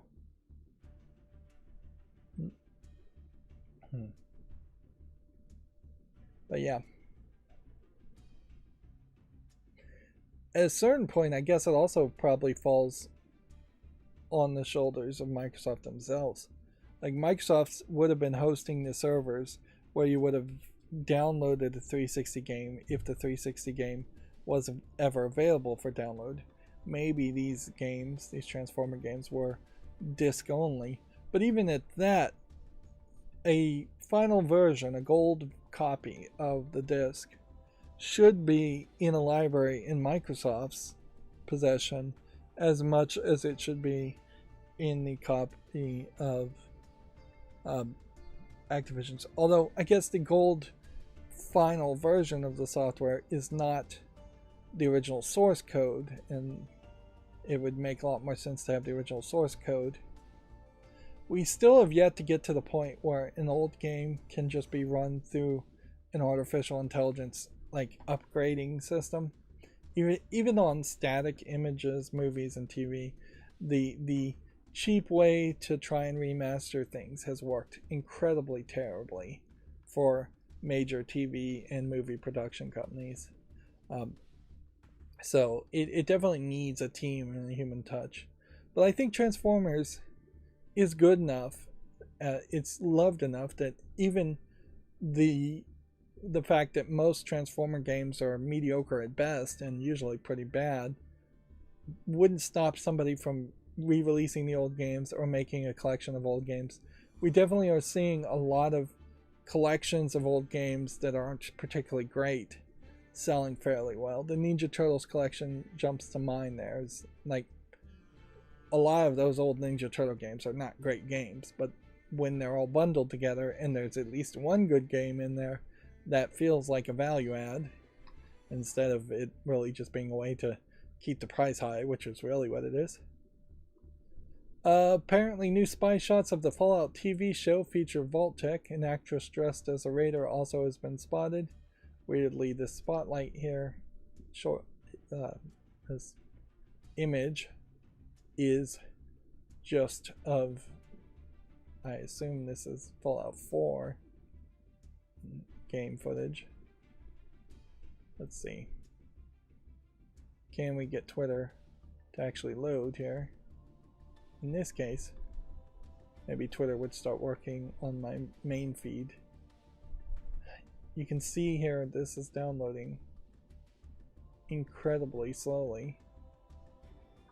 And so either this is a problem with my computer, or a problem with my internet, or a problem with Twitter. And I would lean to suspecting that it's a problem with Twitter. So it seems to me like they are trying to potentially get at least one scene in this area, but I wouldn't be surprised if this circular spot here is actually supposed to be a part that is digitally filled in and green screened to be a giant field of stuff. And I wouldn't be surprised if you actually doing multiple scenes in multiple locations, like have the cameras look this way so it looks one way, have the cameras look this way so it looks another way, have the cameras look this way so it looks a different way, and this way. I wouldn't be surprised if getting this building in the background is a different shot at a different location, implying a different location, than getting this in the background or getting this in the background. Although all this green here, I think, probably doesn't work. So it almost feels like what they should be doing is putting up a bunch of walls of green screens past a certain point. But maybe they have the technology now where you don't need to do that, and you can just erase out everything after a certain distance. Otherwise, you'd have to shoot the cameras from this side to this way. There seems to be a logo here spray painted on the ground, and yeah, this is the camera here is pointed at this girl from the other side, so they're not shooting this logo on the ground at the moment. Does this really tell you anything, though? I should have made it bigger, sorry. Let's see if it actually loads. Does it tell you anything about the Fallout series? No, not really. And I would say the Silo TV series, this is being shot through a window, this picture is, so there's a building with people in it, because you can see the reflection of lights in the room on this glass. The Silo series, I think, already did a really good argument in what a Fallout series could be, in that you would just tell a story with people trapped in the vault and a evil person in charge of the vault making sure people stay in the vault. That's obviously not what they're shooting here. So the Fallout series is now going to try to have to differentiate itself from the Silo series, and be outside of the vault and be in more of the post-apocalyptic nuclear wasteland, which in all fairness is what really happens in the games. It would probably be nice if there was a side game where you just were in the silo the whole time, and not something like the Fallout Shelter side game where you are in the silos for the most part, but an actual game where it is a narrative Telltale type game experience. I assume these are like windscreens, or maybe even a like infrared filters that are being held at following the character. It might be noise filters of some sort, although it seems weirdly shaped in the way that it would be just behind the cameraman, not the audio guy.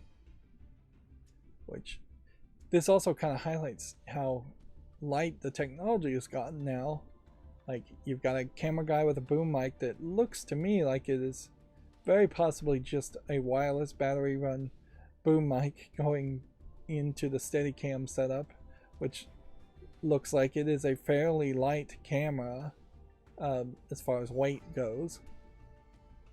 Yeah, the sound guys in the past have had entire backpacks, and the wire would come down here into a sound mixing board of sorts, and there'd be backpacks for batteries and power. But yeah, it does definitely look like the technology has improved. Yeah, I don't know if there's really too much though that you can take from it. Fallout TV series in general is going to have to introduce characters, it's going to have to tell stories, and at some point a successful Fallout TV series in my mind is going to be one where the background idea of Fallout just becomes this normalized background world, and the stories being told are the important things, which I feel like that's exactly what happened with the Last of Us TV series. I didn't watch the Last of Us TV series, but it definitely sounds like that's the case, is that people really liked the characters and the stories being told. There really wasn't a lot of talk about clickers or diseases or the narrative as far as The Last of Us was concerned. I did watch on Amazon Prime Carnival Row, which was fairies as a second-class citizens in a British-like country, with a lot of political intrigue, particularly the second season. And I would say the fact that the characters, the second-class citizens, were fairies instead of just being African descent, pretty much goes away for most of the story, and it really is more just about the characters overall and the story being told. I think that helps Carnival Row be a better show too. Although I do like the initial twist. I really wouldn't have watched Carnival Row if it was just a period piece about people of African descent being treated as second-class citizens in the UK. Moving on. Apparently, Elder Scrolls 4 Oblivion is getting a remake. It's been claimed. A reported former employee made the claim. Certainly now that Microsoft owns ZeniMax, and ZeniMax owns Bethesda, and Bethesda owns Elder Scrolls 4, it would make a lot of sense that Microsoft could hand an Oblivion remaster over to some team that is not ZeniMax or Bethesda run to make a remake. Plus, it definitely would be a good logical step to say, hey, the Elder Scrolls series, Skyrim in particular, is just too profitable, and you've milked it for far too long as before you were acquired, ZeniMax did, selling remasters and special editions, and you haven't made Elder Scrolls 6, and you're still promising Elder Scrolls 6, but we haven't released it. We need to make sure the Elder Scrolls series stays relevant, and we need to make sure that Microsoft is particularly profiting from Elder Scrolls. The worst case scenario here is that ZeniMax gets acquired by Microsoft, never releases Elder Scrolls 6, and then somehow ZeniMax gets sold off by Microsoft and then releases Elder Scrolls 6. I don't see how that could possibly happen legally, but like, Microsoft is putting money into the making of Elder Scrolls 6. They want to see that money back. Another way to see their money back and their investment back is to make an Oblivion remake. The question I would say here is, why start with 4? Let's just start all the way over. It's been long enough. Make an Elder Scrolls 1 remake. Even if it is an incredibly short game, even if it is something nobody has any nostalgia for. Potentially even just soft reboot the Elder Scrolls series. But I don't know if you really want to soft reboot the series. But yeah, I would have to do some research here as to just what even Elder Scrolls 1 looked like. Let's see if we can do this. Elder Scrolls Wikipedia.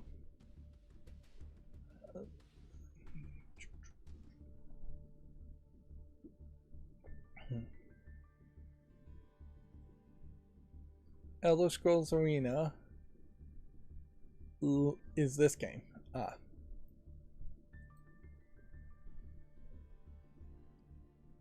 remember talking about this.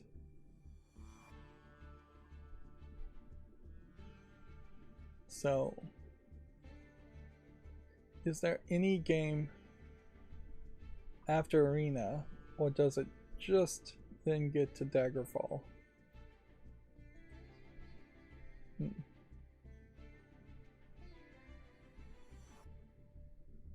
3 separate projects for Battlespire, and let's just go through the history, which looks like a very messy history of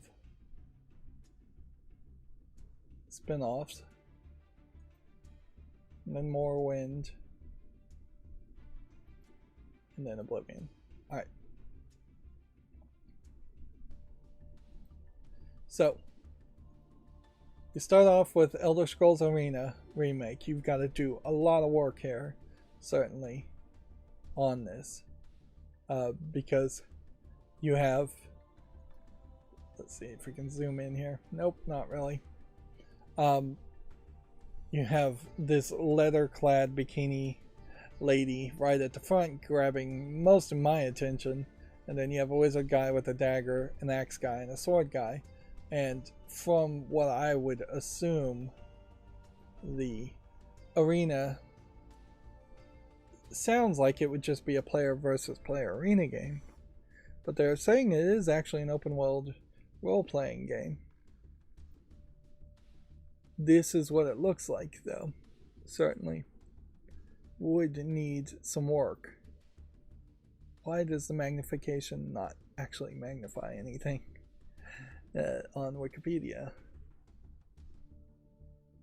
But yeah, why not take whatever little story is here and take the general concept and the general story and soft reboot. There's enough plot here, obviously, for a paragraph or 3. You could probably make a game like this in a very simplistic engine, and you could almost certainly make it mobile. So mobile phone versions of remakes, soft reboots of the Elder Scrolls series, starting with Elder Scrolls 1 Arena. Then, very quickly, try to move to Daggerfall, which looks like it was fairly improved, but still looks nothing like what Skyrim looks like, and everything is going to be held to the Skyrim metric. But yeah, again, there's the beginnings of an idea, certainly, to remake Daggerfall, and there's enough plot here for 3 paragraphs worth of content. And then potentially you make Battlespire as a part of Daggerfall. We don't have any pictures of its gameplay on Wikipedia. And you make Redguard another part of Daggerfall, or you just remake those I think generally you could take the plots of these two side games and add them to Daggerfall, and it still probably would make a decent amount of sense. And then you have Morrowind, which people really started to appreciate Morrowind, and you can see the graphics here, or when you start to get to what would be something close to modern visuals.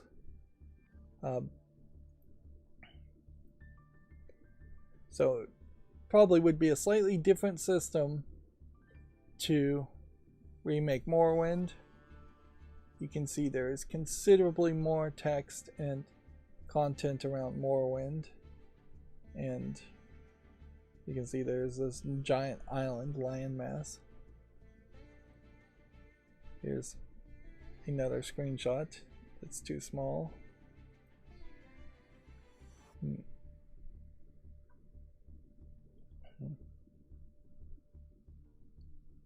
Yeah. Still, though, I kind of feel like you could remake Morrowind and Oblivion and make the mobile games and soft reboot the series and try to catch people up. I wouldn't be surprised if some of these narratives are somewhat playable in Elder Scrolls Online. And I guess at a certain point, you could take all the assets on Elder Scrolls Online and use them to remake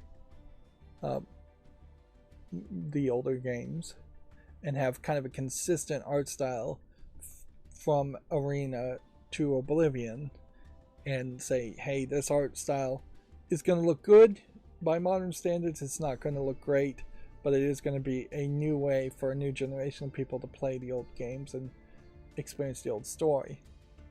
Here you can see the graphics getting a little bit better in Oblivion too. But still, not even of the same generation of Skyrim. Skyrim would have been at least the next generation as far as visuals. And it is also important to remember that the Skyrim I've most recently seen is Skyrim Remastered, which would have been better graphics on top of that.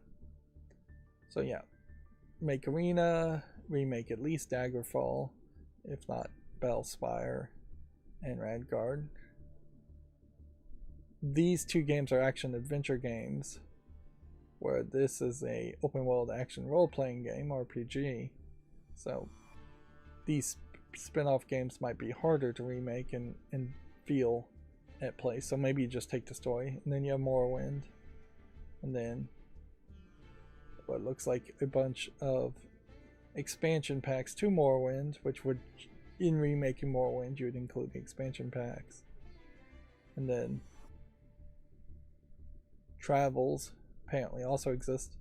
This is where Microsoft acquiring a company, it would make a lot of sense to potentially have a collection of Elder Scrolls games, or just resell Elder Scrolls games, make some money off of it. Notably, you have Shivering Isles in 2007, after Oblivion came out in 2006, being the last DLC for Oblivion. And then you get Skyrim in 2011, 4 years later. And 2011 to 2023 now, there has not been another numbered sequel. We have Dawnguard and Hearthfire and Dragonborn DLC for Skyrim in 2012. Then you get in 2014 Elder Scrolls Online, and much like World of Warcraft, where Blizzard stopped paying attention to making single player games, ZeniMax or Bethesda stopped paying attention to making single player games to have Elder Scrolls Online. And so that's all you have is Skyrim re-releases 5 years after the original release was your first special edition of Skyrim. And let's see, a year later Skyrim VR, and then Elder Scrolls Legend, free to play card video game. Didn't even know that existed. Blades was well received, but is now completely unplayable because it only worked on the iPhone, and on the old iPhone code, it's not a 64-bit program. And then Anniversary Edition in 2021, 10 years later.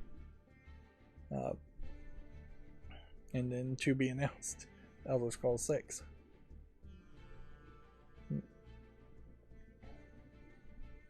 So, yeah. It is ridiculously poor.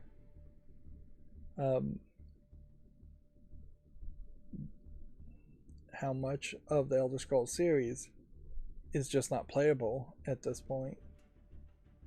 Wikipedia also has this map of Tamriel, which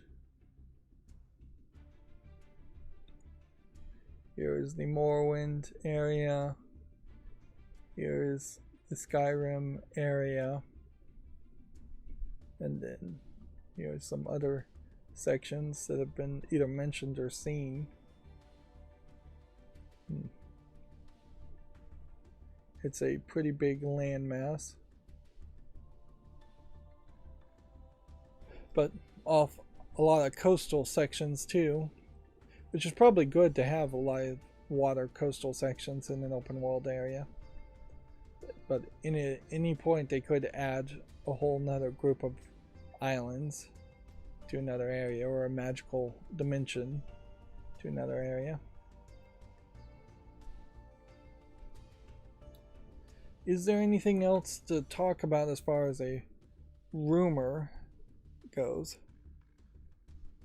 No, I just think I think it's kind of silly to potentially go backwards. If they make an Elder Scrolls Oblivion remake, then there is just going to be a desire and a call to remake 3, and then there's going to be a call and desire to remake 2, and a call and desire to remake 1, where even if they did a very poor remake of Elder Scrolls Arena, kind of the way they remade Resident Evil 1, moving forward, the Resident Evil 2 remake was very well received, the Resident Evil 3 remake was very well received, Resident Evil 4 was amazingly well received. Now they've just run into the problem of whether they actually want to remake Resident Evil 5. But yeah, I would much prefer them go in order. Moving on, PlayStation 5 beta system updates adds Dolby Atmos and accessibility options. Players with Dolby Atmos devices will now be able to use 3D audio. Very few people actually plug in any kind of surround sound system into their consoles or even PCs. It's nice to have compatibility there, certainly at a certain level. DF Retro was just talking about how every PlayStation 5 has hardware compatibility theoretically for 8K resolution, and there has been zero support for it, not even on like streaming services like Netflix or anything. I don't know if there even is any streaming service that would give you 8K content or even upscale to 8K. If you were buying a PlayStation 5 to be a decent Blu-ray player, then maybe the 8K upscaling capability would make some sense, but PlayStation really hasn't promoted the idea of using a PlayStation 5 to play Blu-rays. In fact, I'm not sure you actually can play UHD Blu-rays on a PlayStation 5. I think I recently heard you can't, which is kind of crazy.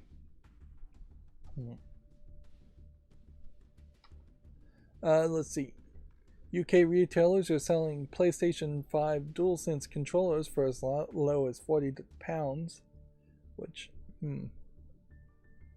DualSense, not DualShock. The naming convention is confusing. But I feel like there is another controller that is already coming out. Now would be probably a decent time for Sony or Microsoft to announce a new style of controller mid-console, and it would make some sense in my mind, certainly, that 2 years into the life cycle of any console, you could put out your weird experimental new controller, because a weird experimental new controller may be either a sales point for a new console 2 more years in the future after that point, or it might be something that makes people say, hey, actually, I don't like this new controller, therefore I'm not going to buy the next console. Particularly now, I think it would be a case where any new console would almost certainly have backward compatibility with the old controllers anyways. So an Xbox Core controller coming with a PlayStation, an Xbox Series XX, let's just say that's what the next generation of Xbox Series that were called, Double X. Almost certainly the Double X would work with the Core controller and the professional, way more expensive controllers. But if they came out with something completely different as an experiment and said, hey, here's an alternate controller, why don't you try that out 2 years into the life cycle of Xbox Series X? Some people would buy it, some people would try it out. You could do some significant testing there, and then you would have the option and the sales numbers to support releasing the next console having either the new controllers if they're very popular, or the old controllers if it isn't that popular, and then you could just quietly abandon support for the weird controllers. And weird is very subjective, because almost certainly a new controller is going to barely change. But there definitely are some things around the DualSense controller I could see being changed and fixed. One would assume you would always have the analog sticks at the bottom in PlayStation styles, and you'd have the X and circle and triangle and square. So obviously that's not going to change. But you could probably get rid of the touchpad in favor of a touch screen, or just get rid of the touchpad in general. If you're trying to go for cheaper, you could probably get rid of the microphone speaker since it's not getting used much. You might be able to get some more haptic feedback. I wouldn't be upset if there was some passive cooling, where if your hands sweat, there are canals or etchings that would cool and drain sweat away from your hands on the surface. But yeah, just magnetic Hall effect analog control sticks are an obvious improvement that could be made. There's potentially room to go back to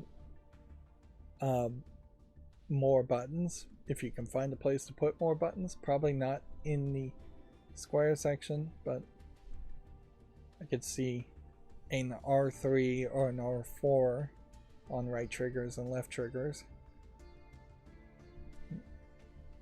And in general, I've always said I think there needs to be like a scroll wheel somewhere. I don't know how you're going to do it, but a mouse scroll wheel so you could scroll up and down menus and select through a multitude of weapons. Most games just have far too many weapons. Shadow of the Tomb Raider has far too many weapons, and it only has 4. So if there was a way to swipe up and swipe down on something that's more of a scroll wheel and less of a touchpad to select weapons, I think that could be very helpful. And the mouse input makes some sense there. Popping up a keyboard by a dedicated button may not be the worst idea either. Voice assistants potentially in controllers might make some sense, particularly if it's a voice assistant specifically designed for gaming. So you could just tell the controller to do things and it would always understand you and do it. So if I could say select loadout 1 and it just it did loadout 1, that would be an interesting possibility. Or turn off the lights in the room to turn off lights while you're gaming, or pause the game. Things like that could be very useful. particularly if it's all local and it's not going to a cloud. Moving on, though, I don't really have time for speculation on what you could do with a new controller. Picross developer says it's getting harder to convince Nintendo to do collaborations. Jupiter wants to make a 30th anniversary game. I wouldn't be surprised if the Picross series is fairly saturated. There are currently 12 Picross games in the Switch eShop. This also might be a case where Picross does pixely images of iconic characters, and thus they need to do a collab with somebody else to have the license to iconic characters, because a generic Picross of a fish is probably not as interesting as a Picross of a recognizable character, which I assume that is supposed to be a recognizable character. Capcom's classic arcade shoot 'em up 1942 is getting a limited edition $385 watch. This watch does not scream to me anything having to do with 1942. You would think at the least it would be 1, 9, 4, and 2 would have been highlighted, or 12, which would be the 1 and the 2, and then 9 and 4 instead of the 6 being highlighted.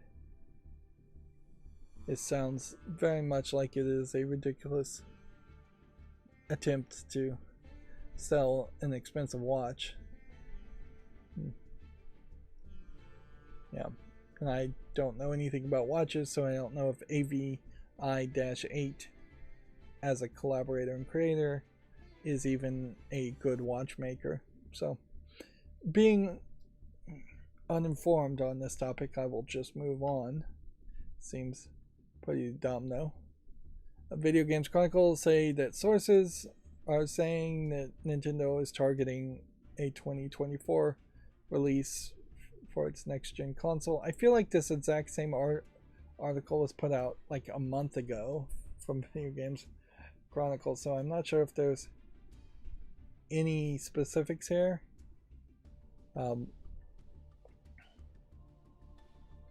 Like, current Switch games are just 32 gigabytes of internal memory, storage space. PlayStations and Xbox games are over 100 gigabytes, so you would potentially need more space. There's speculation and rumors that it will be LCD screens, not OLED screens by default, which is sucky but believable. If it could be even mini LCD, though, or mini LEDs instead of LCD, that would be nice, better than LCD. I don't think there actually is a mini LCD technology, just mini LED. I was looking up the speed and the amount of RAM in PlayStation 5s and Xbox Series as I was looking at what would be the equivalent of building a PC to match that, even though that's going to be a thing that really would not ever work because it's apples to oranges. And yeah, RAM speeds are pretty high in the PlayStation 5 and the Xbox Series X. You're talking speeds near the 5,000 megahertz mark. I'm not sure you really need it that big, but that fast. But it's certainly helpful. Although the Xbox Series X has two different speeds for, like, one bundle of RAM is faster than the second bundle of RAM is slower. Switch, I imagine, is fairly slow because even in their first party games, they hide a lot of installation and loading around cutscenes at the very beginnings of games. But yeah, the textures that would be in RAM and the level data that would be in RAM are not that big anyways.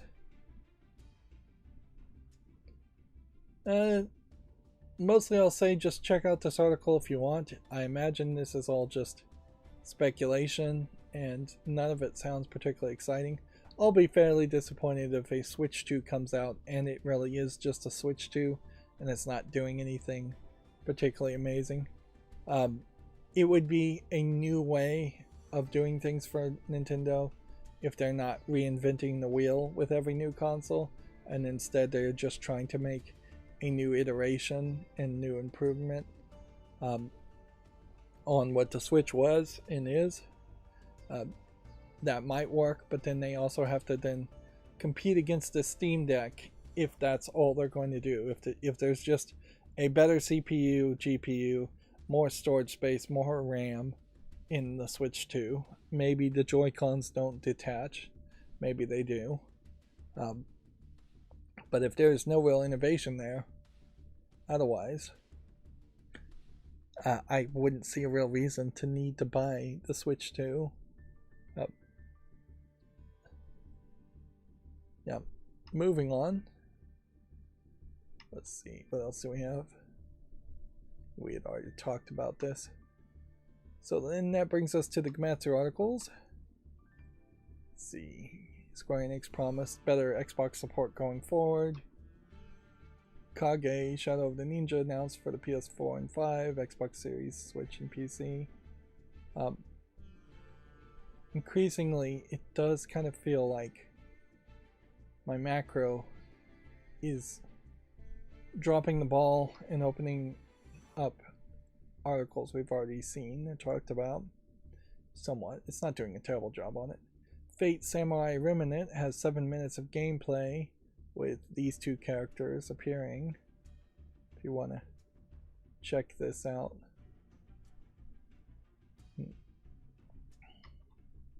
Mortal Kombat 1 adds Geras, whoever that is. He looks like he's got a big sand time element. Keepers of Time. Well, what really ended the last Mortal Kombat series is that the story centered around time and changing the timelines. And so by adding this character, it seems to me like they are implying that maybe they will recognize that time has been changed and this new timeline is different. Although I doubt that they're going to recognize that time has been changed and they want to go back to the previous timeline. The game Lost Soul Aside has a China Joy 2023 trailer if you want to check that out. Let's see if we can skip through this and see if there's anything particularly interesting. So far, visually it looks fine. The problem is all these Chinese games definitely have the ambition to look like an action RPG game that would be on the same level of quality as Final Fantasy games felt like back in the day.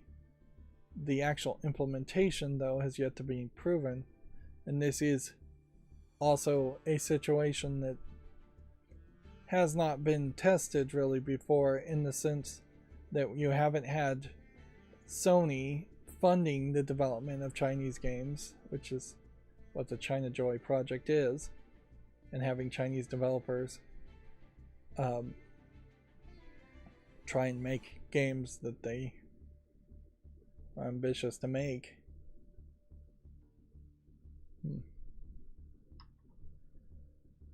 Let's see. Fate Samurai Remnant has a second trailer, Rogue Servants detailed, showing off even more characters. The Fate series does center around a lot of characters, so it's not super surprising that you would have promotion of a lot of characters.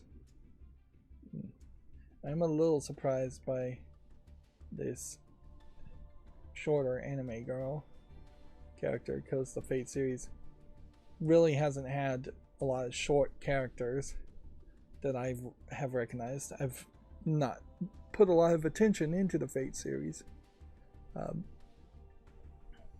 But yeah, from the Fate Stay Night anime things I have seen, I've never really seen a shorter, more moe style in the animation, and you can see that style really not present on any of the other characters either. Lost Soul of Side has 22 minutes of gameplay if you want to check that out on Gematsu. I think I'm satisfied with the trailer enough to potentially not just immediately dismiss the game. Although, in fairness, there's really not too much else you can do with these announcements and trailers because they don't have release dates, they don't have Steam pages. If anything, they're very possibly going to be PlayStation 6 exclusives if they come out.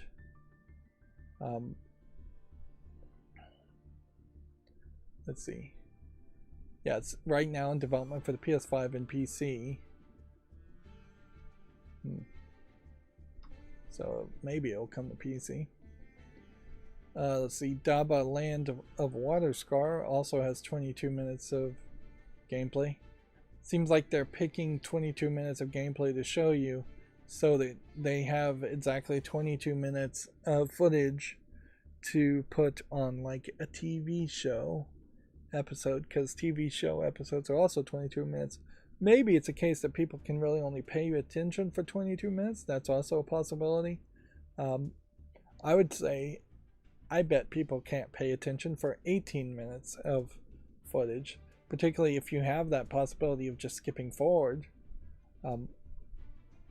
I watch everything at double speed on YouTube, and even at that, 22 minutes would be kind of long, depending on what's being talked about and how many subjects are being talked about. Of course, the irony is not lost on me that I'm saying 22 minutes would be kind of long on YouTube when I live stream for 3 to 4 hours every Monday, Wednesday, and Friday.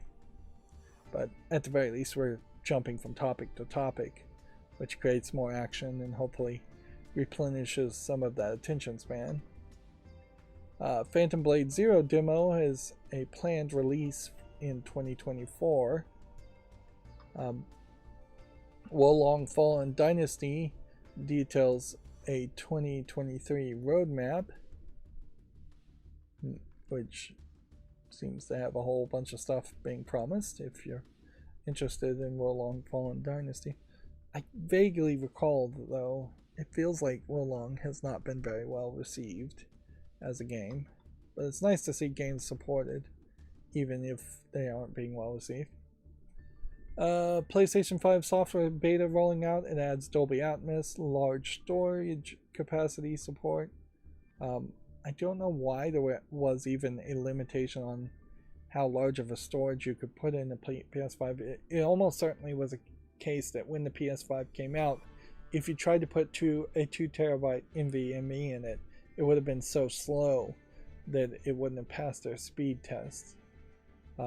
But in reality, a 512 gigabyte SSD would be in the exact same format as far as formatting the file system as a 2 terabyte, 4 terabyte, even if you could get a 100 terabyte NVMe. It would all be in the same 64-bit file format system. So there's really no reason to have a limitation on larger capacity as far as I see it.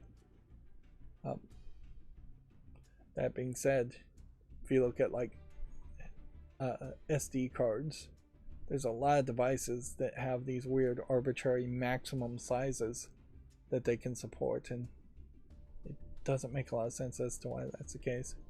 Also adds social features, and I don't know if this is just a PlayStation social feature here being shown, or if maybe that's Discord or something.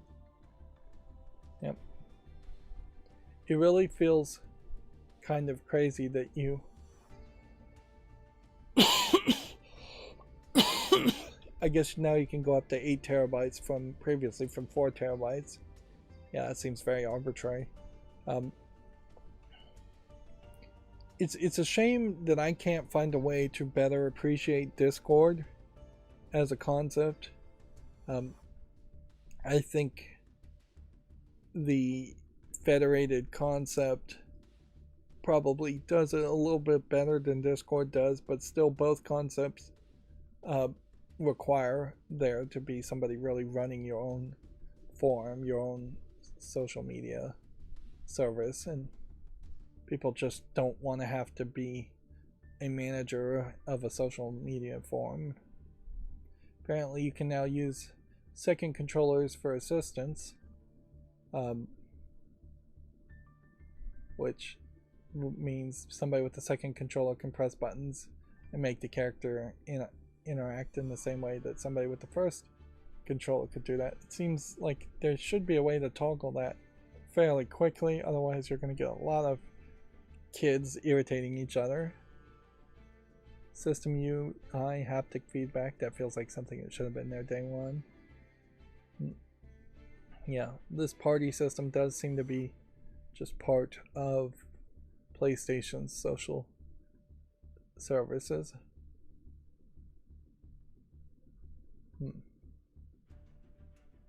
Reacting with emojis, ease of use features can now be searched as far as whether or not you need. You can search for games in your library. So if you have too many games, I'm gonna fall asleep here. Discover new features, mute PlayStation 5 beep sounds, and support for larger capacities SSDs. Not a huge update, but it's probably better that they do just roll out more updates more often than a major update. We are far past the point where a major change is welcome or even a sales point for a console system. Microsoft notably just changed the way the homepage looks and the launcher looks, and while I haven't heard any complaints, I also haven't heard any praises as far as the changes. Komatsu also has an updated article here for the Nintendo console targeting the second half of 2022. Update Eurogamer says its own sources also a launch window for the next Nintendo console in the later half of 2024, and which will remain playable in a handheld configuration, which, yeah, so it doesn't seem like it's going to be a box plugged into a TV.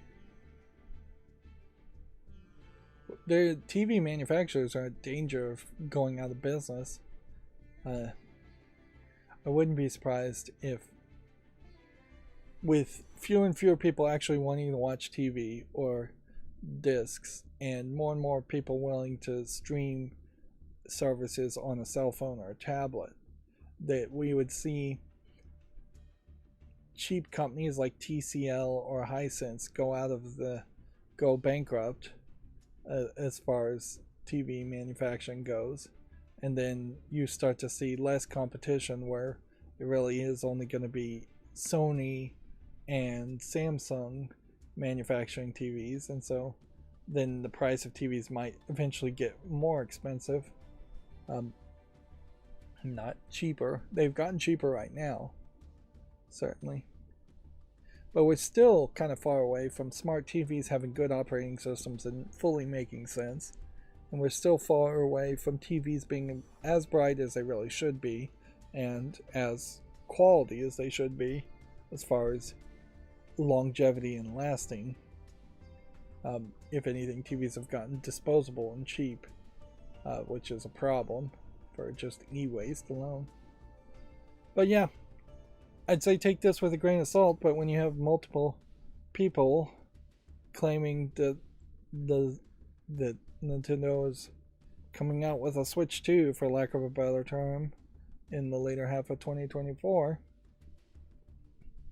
that should be taken. I guess it's an interesting question as to far as, is that going to change my plans any? probably would delay me a little bit, because what's going to happen almost certainly is next year there will be a Steam summer sale, if not a winter sale this year, that would discount the Steam Deck.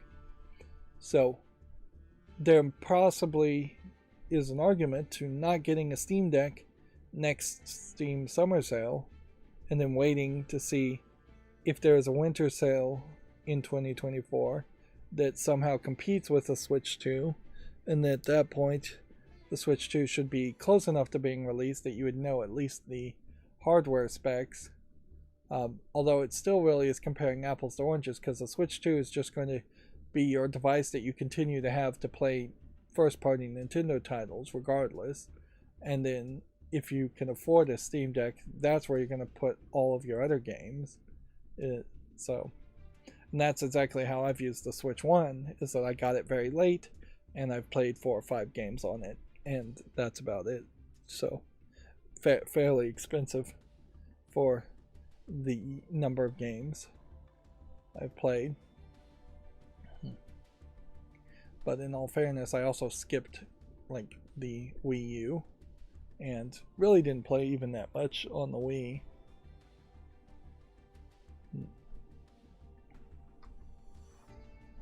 Let's see, moving on, a game called Ellipse for the PS5 and Switch launches August 2nd. It's currently on PC. So let's see what it looks like on Steam. And that still feels slow to load. You can see it's mostly positive at 79%. Ratatan Kickstarter campaign has launched, according to Komatsu. If you want to kickstart a game for some crazy reason. And then Bomb Rush Cyberpunk for the PS4 and 5 and Xbox One and Series launches September 1st. It maybe is already on Steam. Nope. It's coming out August 18th though. So it's coming out a little bit earlier than September 1st. Yep. This is one of those weirder games that you kind of hope succeeds, so you can get a general idea that weird games can succeed these days. Moving on to GameDeveloper.com articles. Let's see, Final Fantasy XIV materializes on Xbox in 2024. EA Group exec in charge of Maxis, BioWare, and Motive has departed. Samantha Ryan, the veteran exec who led the group of studios behind EA's single-player and lifestyle franchises, has stepped down. This potentially is going to be a large blow to things like The Sims. BioWare, in particular, is already in trouble as far as the Mass Effect games being terrible, and Motive maybe is the Let's Dance group. I don't know. I don't even know what Motive would have been. But yeah, unless some new person comes in and really takes the reins and focuses on this feels like EA is just once again focusing on EA Sports titles and things that make them massive amounts of money, and potentially putting less emphasis on single player or smaller games. Of course, that's all just speculation. Let's see. Rachel Franklin will replace Samantha Ryan as the group exec in charge of studios like Maxis, Full Circle, BioWare, and Motive Studios. Franklin has spent 6 years at EA across 2 different spells, having first joined the company in 2013 as VP and general manager of The Sims developer Maxis. She eventually left in 2016 to become the head of social VR at Meta before returning from Facebook Meta as the senior vice president of Positive Play, which, yeah, seems fairly obvious that EA, if you're middle management or upper management. Even you may have to just leave the company to get a different role at a different company and then come back to get a higher role later. And the sad fact is, if you were just an associate level programmer, you have zero chance of getting really any promotions in 6 years of experience at a job like EA. Let's see, Picross says collaborating with Nintendo is more difficult than ever, which is almost the exact opposite of the praise that the Metroid Dread Mercury Stream company was saying. Quote, it's not easy to convince them to say yes. Which, okay, whatever. Should Nintendo be saying yes to a 13th Picross game on the Switch? I would say probably think about saying yes, but it's not a slam dunk obvious thing to say yes to. If you have 12 games in a Picross series, you're really just highlighting how Picross should be something where you can make your own custom puzzles, or a live service that updated a new custom puzzle every day, instead of a long-running serialized series that really is not evolving much as far as what it's doing or how it's depicting what it's doing. Let's see. GameDeveloper.com has the same rumors around the Switch successor. Square Enix committed to better Xbox support in the future, which I don't really trust Square Enix enough to really believe that commitment couldn't be reneged at any point or revoked at any point. I guess that's a better word to use these days. Game Pass Ultimate signups led to an Xbox revenue surge, according to GameDeveloper.com. I'm sure they got a few more signups because of them getting rid of Xbox Live Games Gold and replacing it with Xbox Game Pass Core, whatever it's called. Activision Blizzard merger almost certainly led to a few more Game Pass signups too, even though the merger has not been completed. And notably, we have had zero news around the merger since at least last Monday. There's still the UK CMA authority that I guess they may be negotiating in some backroom deals to try and get that passed through.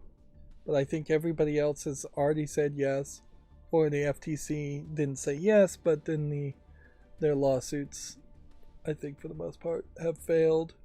The FTC still has an appeal pending, but there's no preliminary injunction stopping the merger from going through at the moment. So, yeah.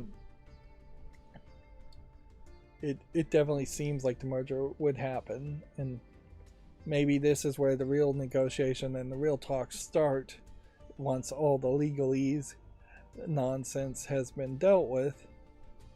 It would be kind of crazy if it came out that like Microsoft and Activision Blizzard were just now sitting at the negotiating table and trying to hammer out all the details of the contracts, or their lawyers were hammering out all the details of the contracts. But I wouldn't be surprised if maybe some of that is happening too. Lawyers definitely can make things take way longer if they want to, or if they're just bad at their job. So, yeah. Be interesting if on paper they've signed the merger and then the lawyers take months and months to actually file all the paperwork and actually make it a finalized deal. Our last GameDeveloper.com article is the story we already talked about. Hasbro wants Activision published Transformer games recovered and put on Game Pass. It'd be nice if there was kind of a list of Transformers games they're really talking about here during the 2000s and 2010s. several games apparently were made. Hmm.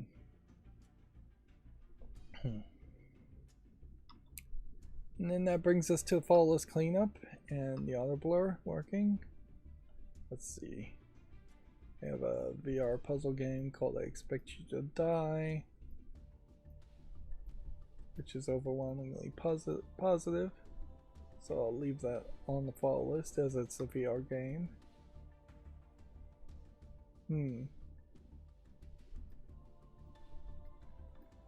This is interesting. It didn't load correctly. Still not really sure what causes that to happen.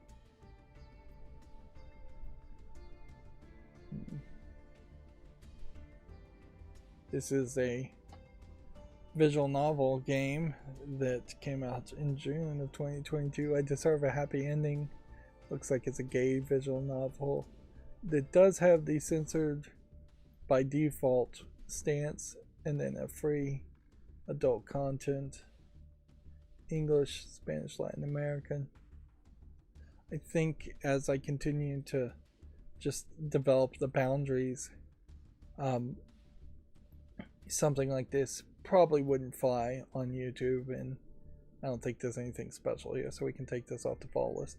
That being said, one of the things that is more establishing what YouTube thinks is okay and isn't okay, one, and by that I mean exactly one out of at least 60 episodes of my Honey Pop series got age restricted, which I have to assume that it was just flagged by somebody. Like, I doubt they're actually running their algorithm on such incredibly old footage. If they are running their algorithm on such old footage, then it makes me wonder if maybe all my new footage, because I covered Honey Pop probably 5 years ago. Maybe there's just 5 years of backlog going through the algorithm as far as my content goes. And that's not helpful to anybody if 5 years from now all my content is demonetized and age restricted. In particular, the Honey Pop episode that was age restricted is not really something I think I could challenge too much, because while it did have blurring over like some anime boobs and a sex scene, as you're playing the match 3 Duel game, the character is moaning and groaning for, it was probably about 10 minutes of just moans. And I think the moaning and groaning in general probably does deserve for it to be age restricted. I don't think it deserves to be removed from YouTube completely, and that's not what they did, thank goodness. But yeah. If I were to cover Honey Pop 2 at some point, it probably would be full screen blurs, and I think we would have to mute the audio to be more non-age restricted, family friendly. And in all fairness, I think maybe Honey Pop 2 and Honey Pop 1 should have all been age restricted in the first place.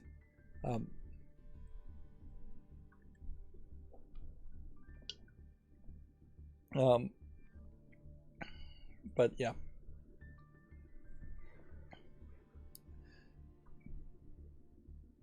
So now I potentially have a better idea of how far is too far. And I think moaning and having a character that is on the screen but then has a blurred bar in front of her is perhaps now 5 years later in the more conservative style of YouTube. Now, if I was covering Honey Pop today, I probably wouldn't cover Honey Pop today just for that reason. Now, this is weird because it seems like for a gay game, it seems to me like you've got a female presenting character in the story. Anyways.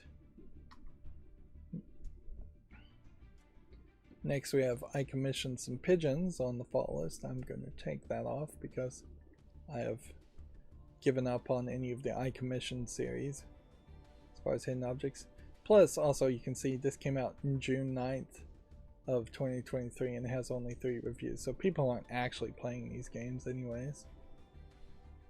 Then we have a game called I Am Your President, which looks like it was a president simulator game from February of 2023, and you can see it's incredibly mixed. It says it's a satirical narrative strategy, lead Democrats and Republicans to make America great again. Not well received. Mostly I try to stay away from political games because they tend to be totally like one-sided and just low quality, but I could see where there might have been a hope here that this would have been an interesting strategy game on top of a storyline that might intrigue. Let's see. I am the prosecutor. No evidence, no problem. Let's just go ahead and reload this one. If anything, I imagine my macro is just opening too many pages at a time, and that's why the links are breaking.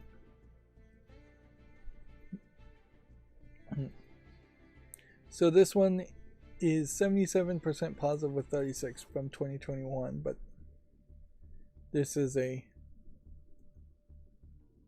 poor animation style, really, and this lady basically looks like she is bottomless here. For a criminal prosecution game, and honestly I don't know if I really would want to play as a prosecutor as much as I'd prefer to play as a defense lawyer. Defending people in video games makes a lot more sense. So I'm going to say no to this.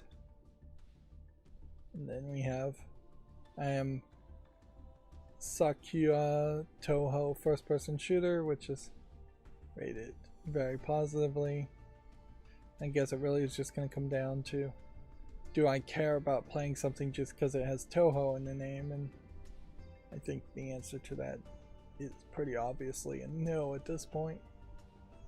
Plus, I'd have to be like a super fan of first person shooters and Doom clones in the first place to get so far afield that a Toho game would even be in my spotlights or some on a possibility. So I'm going to say no to that. Then we have something called I Am Robot, which is mostly negative. Let's see if we can figure out. Well, it's no longer available on Steam anyway, so let's just get rid of it. Horrible optimization, weird camera movement, clunky characters, too much bloom. Yeah. Suppose there might be a way to search for things like this game is no longer available for purchase and then make the decision automatically to remove it from the fall list. But that level of optimization potentially would add more stability than it would solve any problems. This game, I Am Fish, I think I've seen something like this, if not this one game. Why, though, is it mixed? Recently was mostly positive at 76% overall. Is it perhaps too expensive at $20? Is it not finished? Is it abandoned? Let's see. I Am Bread meets Finding Nemo, except for Finding Nemo has a sequel called Finding Water and is made by Disney instead of Pixar. Translation, it's poop.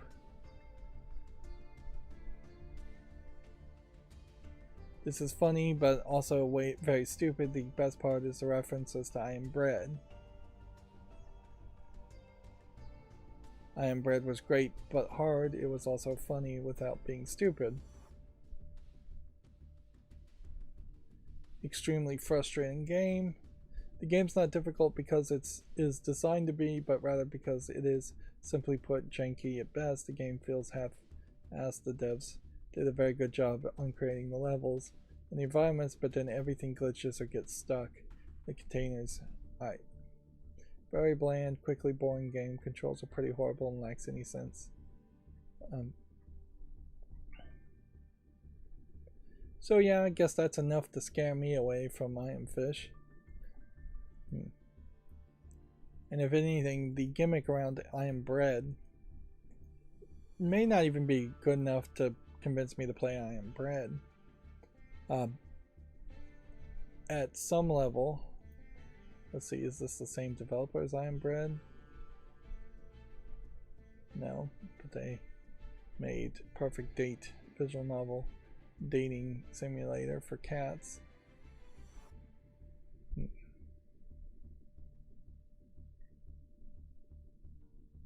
Emily Displaced. This was one I would have put on the follow list, but nobody ever played it, so it wasn't relevant enough. So they aren't the makers of I Am Bread. I question whether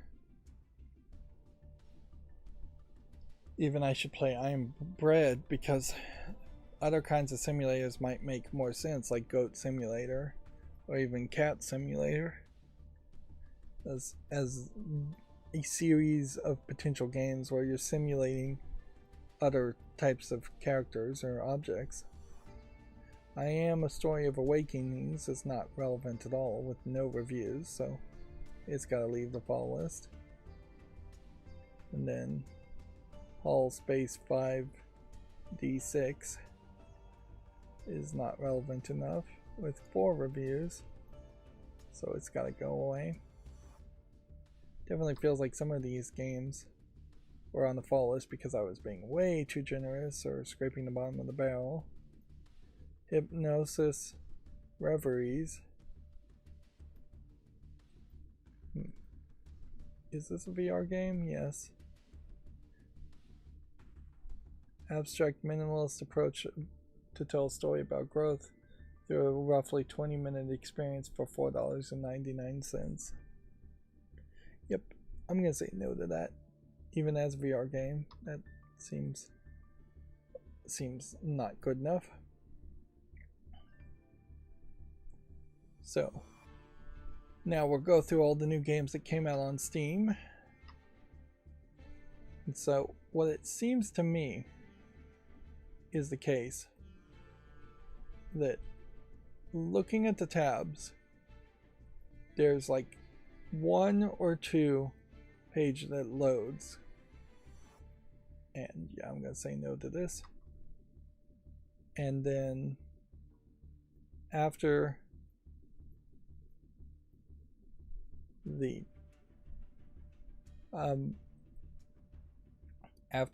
first page loads, I'm seeing the little loading hourglass on the favorite icon of each tab, which implies to me that the page did not fully load. Now, this Every Hue of You visual novel, I think I can say no to.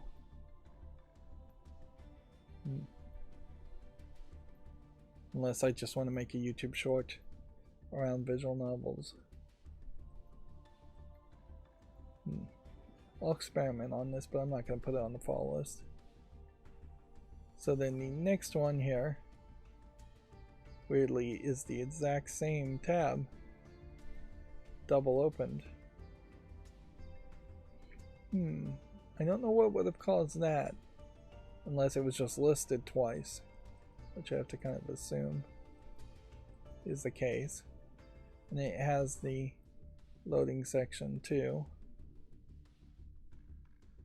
The hourglass. Next game is called Beauty Crush. It is flat 2D, colorful anime girls with cat ears in bikinis. For the most part, there's one screen. And then it is a match 3 game. Weirdly though, this game is not in the adult section. It's $1.39 and it's English only. So, yeah. Is this YouTube family friendly just because it's not in the adult section on Steam, or are those two very separate decisions? You see a lot of games like this, although in fairness you tend not to actually see this much polish as far as the user interface and the gameplay mechanic, but you definitely tend to see games that have just like 4 images or 8 images. Obviously there's nothing there to put that on the follow list, but the fact that there is that inconsistency and that Valve is not bending over backwards to encourage people to make a better experience by having adult games or lewd games like that in the adult section has created a real big problem there. Tales of Train Sport. Looks like it's some kind of puzzle game is how they're describing it. We'll give that a chance. And see, this tab is fully loaded, where this has the loading section icon. So if anything, it seems like it actually does work. Gust of Wind as a game though doesn't look like anything. Let's see. Sakura, Shadow Monsters, platforming game where you control Sakura. I'll give it a chance. So it may be a case where they need just a few more seconds to load things in. It might be that there is an image somewhere way down here that is not loaded in or gave up on loading in. But obviously I probably should just add like 1 second or even half of a second to the pause between each tab being open. There's work to be done, certainly on a lot of my macros. I need to rewrite them all, try to make them more optimized, more robust, so they don't crash as much.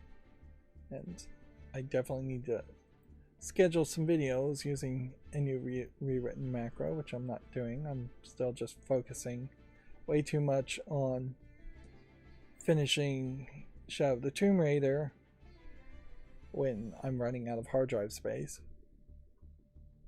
In particular, I have 100 gigabytes right now. I could probably upload some more things to save a few gigabytes, but I'm really running out of space. And I may very well just have to manually upload some things and schedule some things, because I haven't written the code done. Forest Golf Planner, though, as far as this game is concerned, is going to be a no. Let's see. All-in-one summer sports VR. Doesn't look terrible. We'll make a YouTube short on that. Master of the Sky, or Master the Sky, doesn't look good. Some of these images I'm noticing feel a little blurry, so maybe I didn't get the full quality. Cats Hidden in Italy.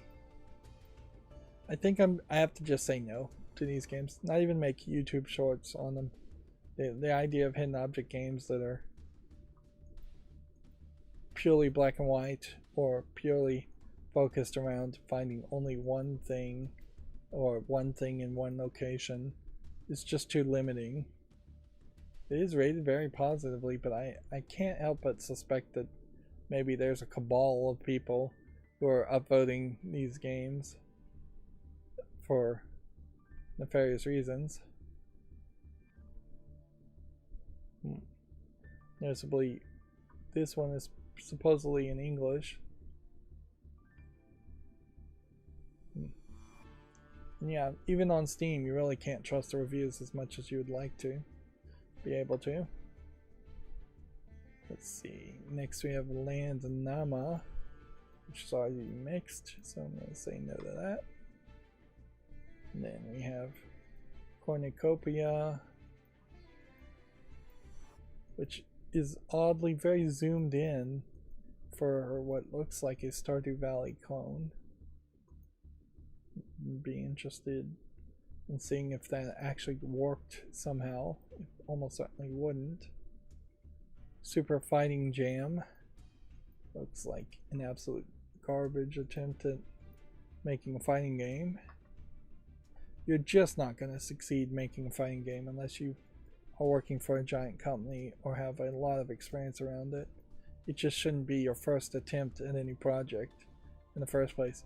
You should be making a running parkour game or an action game or an RPG game, something where you could animate the fighting moves and program the fighting moves in a game that also would have a lot of other elements that you could hide behind or add content to before you make a fighting game. Somebody who made like Final Fantasy VII, they then probably would have the skill to take the fighting moves they in Final Fantasy VII and turn that into a fighting game. And it's actually a little surprising that doesn't happen more often, where a generic game does just take the characters and put them in a fighting game, whether it's a Smash Brothers style game or a proper strategy fighting game. Battle Group VR, I'm going to say no to. Battle of Tarlis, we can say no. Next we have another adult game. This is a 2D, kind of colorful but a little bit realistic. I'd say it's almost half and half depiction of kind of anime girls. Definitely taller, lengthier girls. And noticeably again, not in the adult section on Steam. This time the actual game looks like it's a brick breaker shoot 'em up game with what almost certainly are either licensed or stolen pictures. Although they do seem to all pretty much match an art style and a characterization. So it seems somewhat consistent. Looks like there's about 4 pictures for $1.39. Yeah. And yeah, it definitely seems like increasingly adult lewd games are just being allowed outside of the adult section. Is this perhaps a change in policy or a change in the person enforcing the policy at Valve? Or is this perhaps a pushback of game companies just saying, screw it, we don't care about Valve's rules, because Valve's rules of putting things in the adult section was too onerous and there was too much censorship in that case in general. Here's a hidden object game that, or a puzzle game. Looks more like it's a puzzle game than a hidden object game. I'll make a YouTube short around it. Chief or Chef Survivor. Chief is with an I guess, so I guess this is supposed to be Chef Survivor. Doesn't look like anything. Zero Caliber VR. Looks like there might be something here, so we'll make a short around that. Shapebreaker Prologue. Doesn't look good enough. Next we have yet another adult game this time 3D CGI game, Sex Story Cuckold Life Episode 1, and I do have to actually keep the blur on this. Because I know I'm seeing full nudity and that won't fly on YouTube. It's basically the same realistic 3D CGI characters and the same realistic backgrounds that are just copy and pasted over and over again by what I assume is probably 3 or 4 publishers overall. The game is fairly cheap at $2.09. It's English only, but it is also episodic, so I wouldn't be surprised if this is like 5 to 20 minutes long. As for the actual adult content, I mean, seems fairly vanilla, mostly just nudity, wandering around a fancy house. 2 characters only, no real fetishes seemingly being involved. It does say in the mature content that it is still images of male and female characters, so that is the problem with a lot of these games, is that the 3D CGI gives me the impression, at least, that it would be an interactive or at least animated scene in which the 3D characters were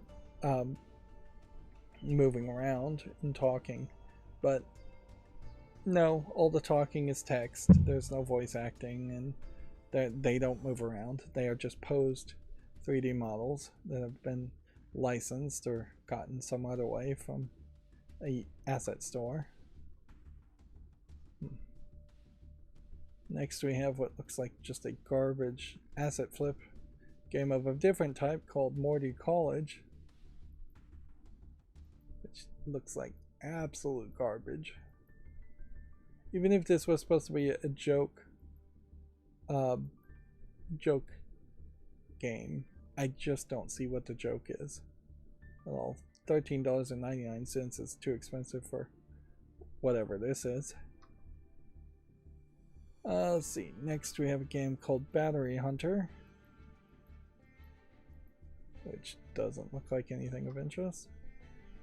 Then we have Sorrow Asylum.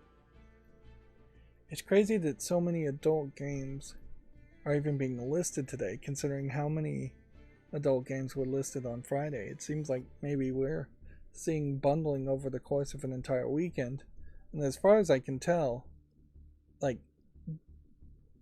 July 31st and like the last weekend in July is not any special weekend of any sorts. Sorrow Asylum doesn't look interesting enough to me. Maybe I'm being a little bit cruel today, but whatever. Palladium doesn't look polished enough to me.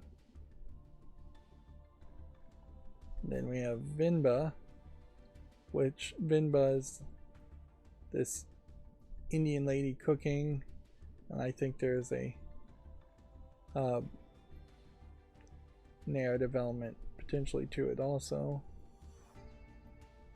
The idea of cooking Indian food in particular is definitely something different for most people that aren't an Indian. So I'm a little surprised this game hasn't been on the fall list, because I definitely remember some advertisement around it. And we really have gotten to the point, yeah, this was maybe one of the wholesome games during the Summer Games Fest. That might have been the advertisement around it. And it really has gotten to the point where if any game bothers to advertise itself anyway by just putting out a press pack, it should be on the fall list. It should get a YouTube short. Whereas you have a game like this that, as far as I know, didn't put out a press release and didn't get even the smallest amount of coverage. It seems pretty easy to send out a press release to like Gamatsu, and Gamatsu will make an article around it, regardless of who you are. I don't think this is even English language support. Nope, it's just Spanish. You can see how they're saying this is relevant to Yu-Gi-Oh! And Shadowverse because it's a card game, when just because it's tagged as a card game, it doesn't even really look like much of a card game. Well, it does have some cards, but vastly different types of card games. Let's see, we have a Mancala game, which is there something special about this version of Mancala on Steam where you wouldn't want to instead play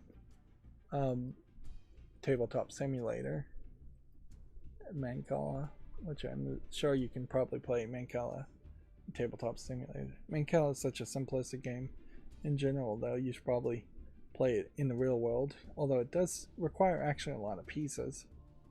$4.24 for Mancala, and claiming it has full audio voice acting, which almost certainly it doesn't. Yeah, there's nothing here that makes the Mancala look good, and then there's a lot of other stuff here that visually is just in the way and distracting. Let's see, next we have first-person shooter game called Infernal Wave, and yeah, I'll take a risk and say no to that. It's not quite polished enough. Next we have a game called Fan Dominion, which looks like it's some poorly drawn, poorly animated fighting characters. I say poorly. In all fairness, this art style could be something that's good if there was some real consistency to it, and if the camera zoomed in more to really show us the characters, and then there was a lot more characters. There's seems to be only 4 characters overall. I could definitely be convinced to like different animation styles if you put enough effort into it. This is definitely not a game that's put enough effort into it, though. Let's see. Next we have F1 Manager 2023. One of the things I'm noticing here is that none of the games with the loading panel seem to have a video that's loaded in at the front that's playing. So it's possible, like this next game has given up when trying to load this video, because yeah, this is not playing, which I'd almost appreciate that as an idea. I actually suppose I could use uBlock Origin to block videos. I could try to block all videos, and then the pages would load faster. But I actually do want to see the videos if they will load. And in general, it is just a problem of the internet is this infinite, ever-growing stream of data and video and audio, and that's just how people use the internet these days, is by having that infinite stream of video. Enjoyed the dinner. Doesn't look like anything of interest. Comet Soldier looks like garbage. With the large amount of adult games we've seen today so far, it really is just continuously highlighting the large amount of garbage games. Drive crazy being in that category of just not really being good enough to matter. We have what looks like maybe a decent Japanese visual novel, definitely a different art style, but it doesn't support English. It's Japanese only. I am happy to see these types of games, though, always, because the more Japanese language only games we see on Steam, the more we see as far as the possibility of more Japanese people playing PC games and embracing PCs instead of just playing PlayStation console games and Nintendo Switch games. In this case in particular, you also have a fairly different art style for a Japanese animator. This is unique, and uniqueness is I think often needed, in my opinion, particularly in Japan and the animation scene, because there is too much uniformity, too much of people copying each other to the point where everything becomes this blob of kawaii or moe art styles. Um, the most recent like summer lineup for anime, if you watch one of the YouTubers covering that, you can definitely see that all the characters are drawn very similar and in the similar styles. Yep, nothing to say about this game, really. Lab cat escaped, but the lab cat doesn't even move his feet when he walks. This is really, really bad. Moving on.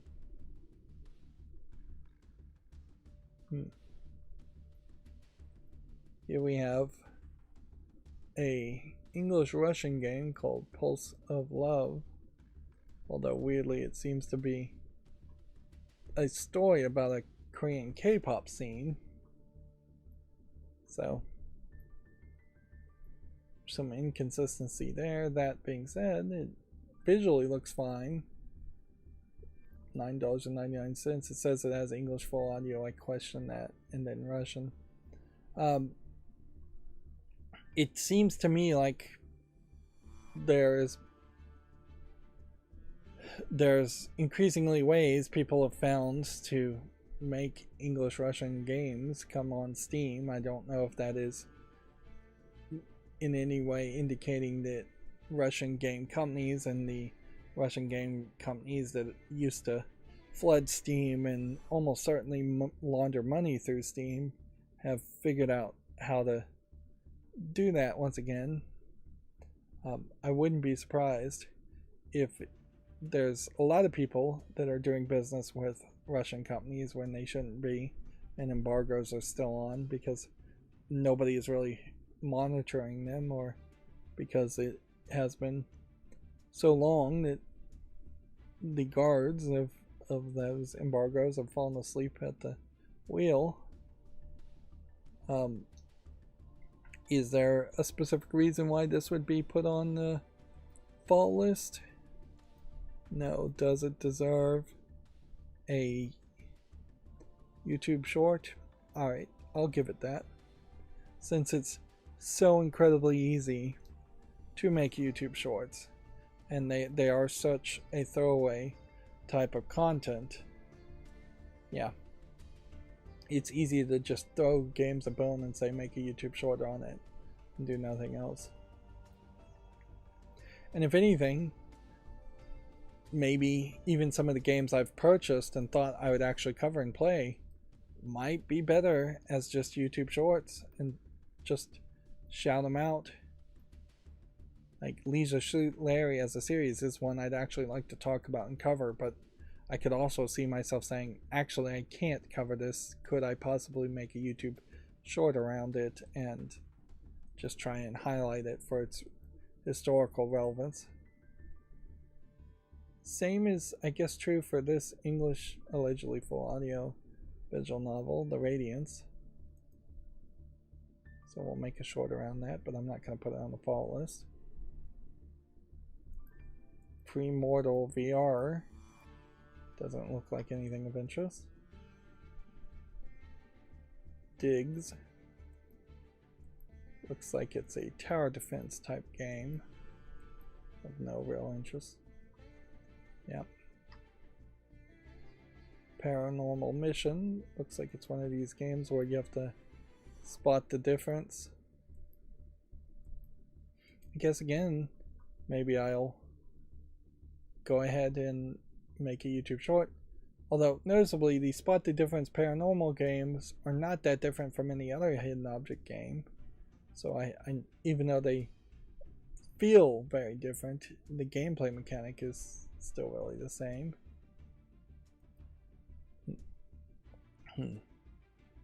Rise of the Triad has released its new Ludicrous edition. which we can see is being received fairly positively, 100% and 22 reviews. I saw another YouTuber who kind of focuses on these old first-person shooter games and first-person shooter games in general. But this is already on the fall list, so I don't feel like it needs another YouTube short, particularly since I'm so far behind as far as YouTube shorts in general.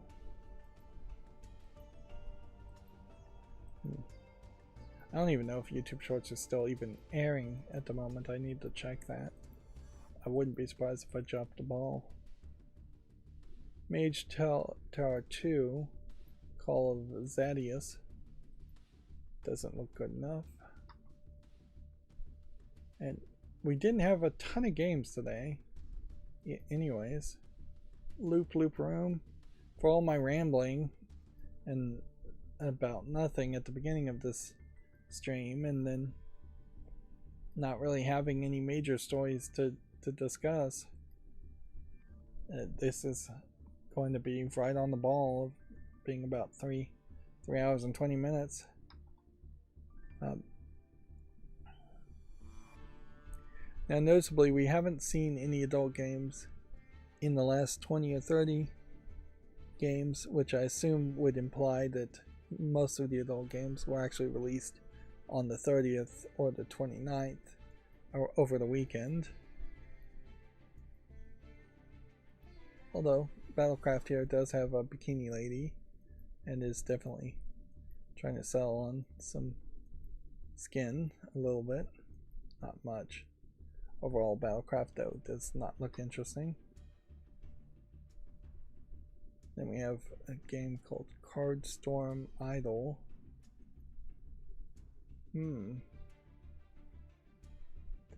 Which, as far as its interface, is a little bit intriguing. It seems like each one of these cards may be something that would improve the idol attack and the damage you would do. But you can see it's already mixed reviewed. So just perhaps it is not idle enough for an idle game. It does seem a little too complicated. And visually the polish is not amazing for it. And then we have Cubic Juice.